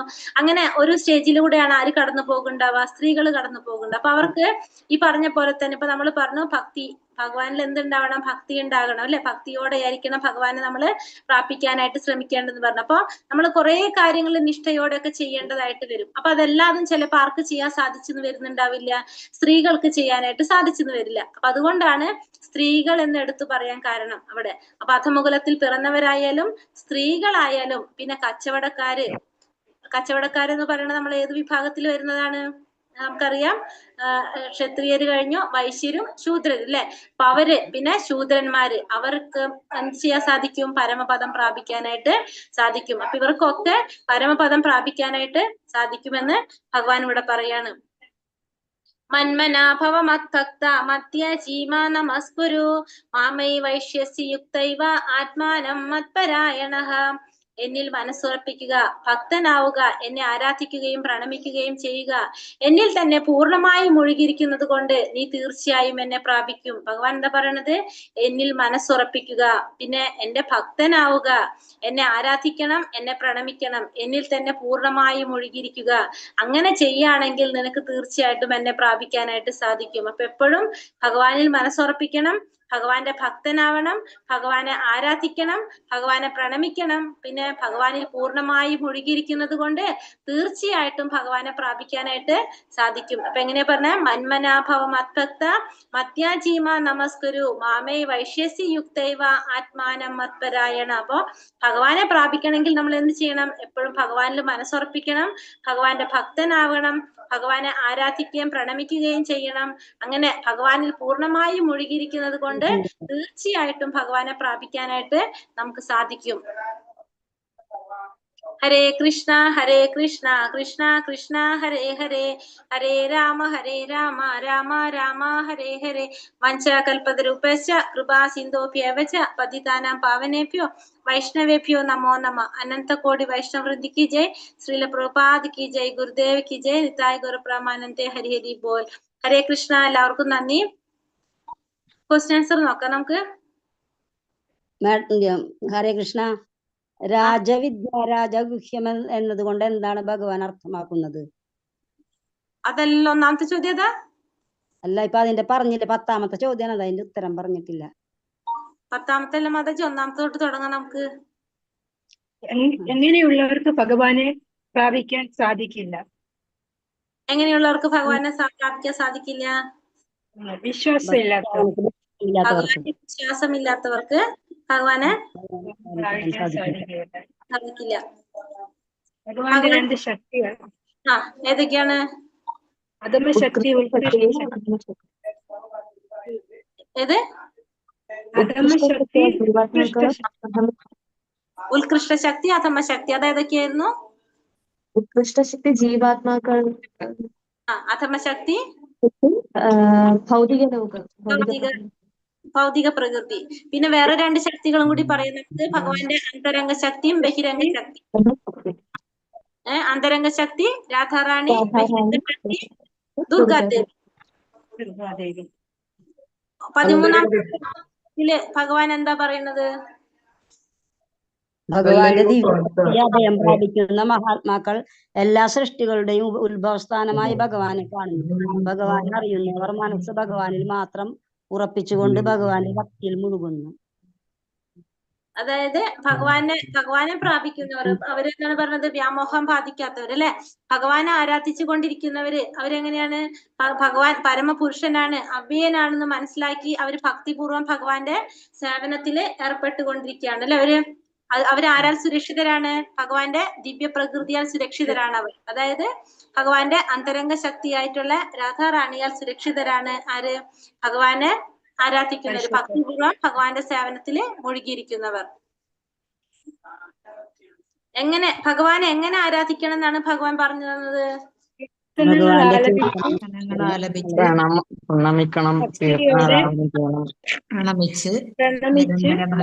എല്ലാ കീർത്തനങ്ങളും ആലപിച്ചും നിശ്ചയദാർഢ്യത്തോടെ പ്രയത്നിച്ചുകൊണ്ടും എന്റെ മുമ്പിൽ പ്രണമിച്ചുകൊണ്ടും ഈ മഹാത്മാക്കൾ നിരന്തരം എന്നെ ഭക്തിയോടുകൂടി ആരാധിക്കണം.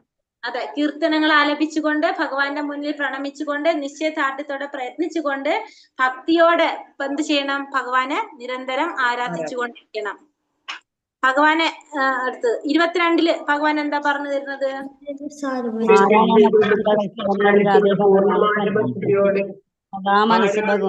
എല്ലായ്പ്പോഴും ആരാധിക്കുന്നത്, അവർക്ക് വേണ്ടുന്നതെല്ലാം ഞാൻ നൽകും, അവർക്കുള്ളതെല്ലാം ഞാൻ നിലനിർത്തുകയും ചെയ്യും. ആരാണോ പൂർണ്ണ ഭക്തിയോടെയും സ്നേഹത്തോടെയും ഭഗവാനെ ആരാധിക്കുന്നവർ അവർക്ക് വേണ്ടെന്നൊക്കെ ഭഗവാൻ നൽകുകയും ചെയ്യും, ഉള്ളതൊക്കെ നിലനിർത്തി കൊടുക്കുകയും ചെയ്യും. അപ്പൊ നമ്മൾ ഇനി ഭഗവാനോട് പ്രത്യേകിച്ചൊന്നും പറയേണ്ട ആവശ്യമില്ല അല്ലെ? നമ്മള് എന്ത് ചെയ്താൽ മതി? ഭക്തിയോടും സ്നേഹത്തോടും കൂടി ഭഗവാൻ ആരാധിച്ചാൽ മാത്രം മതി. ബാക്കിയൊക്കെ ഭഗവാൻ നോക്കിക്കോളും, നമുക്കൊന്നും ചിന്തിക്കേണ്ട. ഇനി അടുത്തത് എന്താണ് ഭഗവാനെ സമർപ്പിക്കാനായിട്ട് ഭഗവാൻ പറയുന്നത്? അല്ല, അതിന് മുന്നേ 25 ദേവന്മാരെ ആരാധിക്കുന്നവർ ദേവന്മാർക്ക്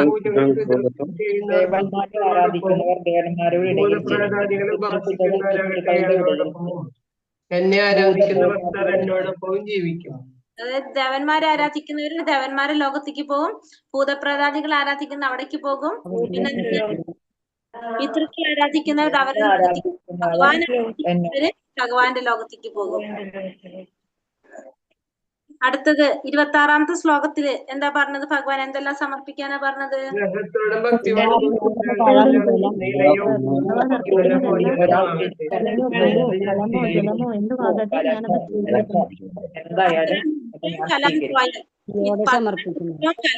എങ്ങനെയായിരിക്കണം?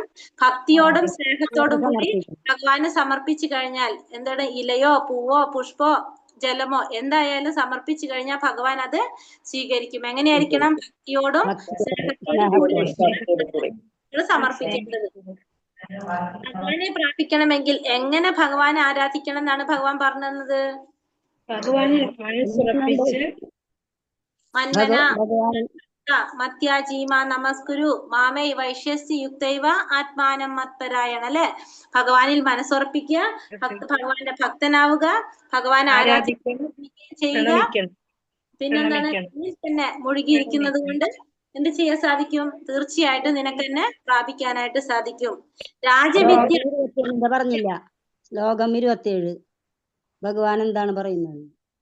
27 എന്ത് ചെയ്യുന്നുവോ, എന്ത് വേദിക്കുന്നുവോ, ഭക്ഷിക്കുന്നുവോ, എന്ത് ദാനം ചെയ്യുന്നുവോ, എന്ത് തപസ്സരികൾ അനുഷ്ഠിക്കുന്നുവോ, എന്താ പറയുന്നത്?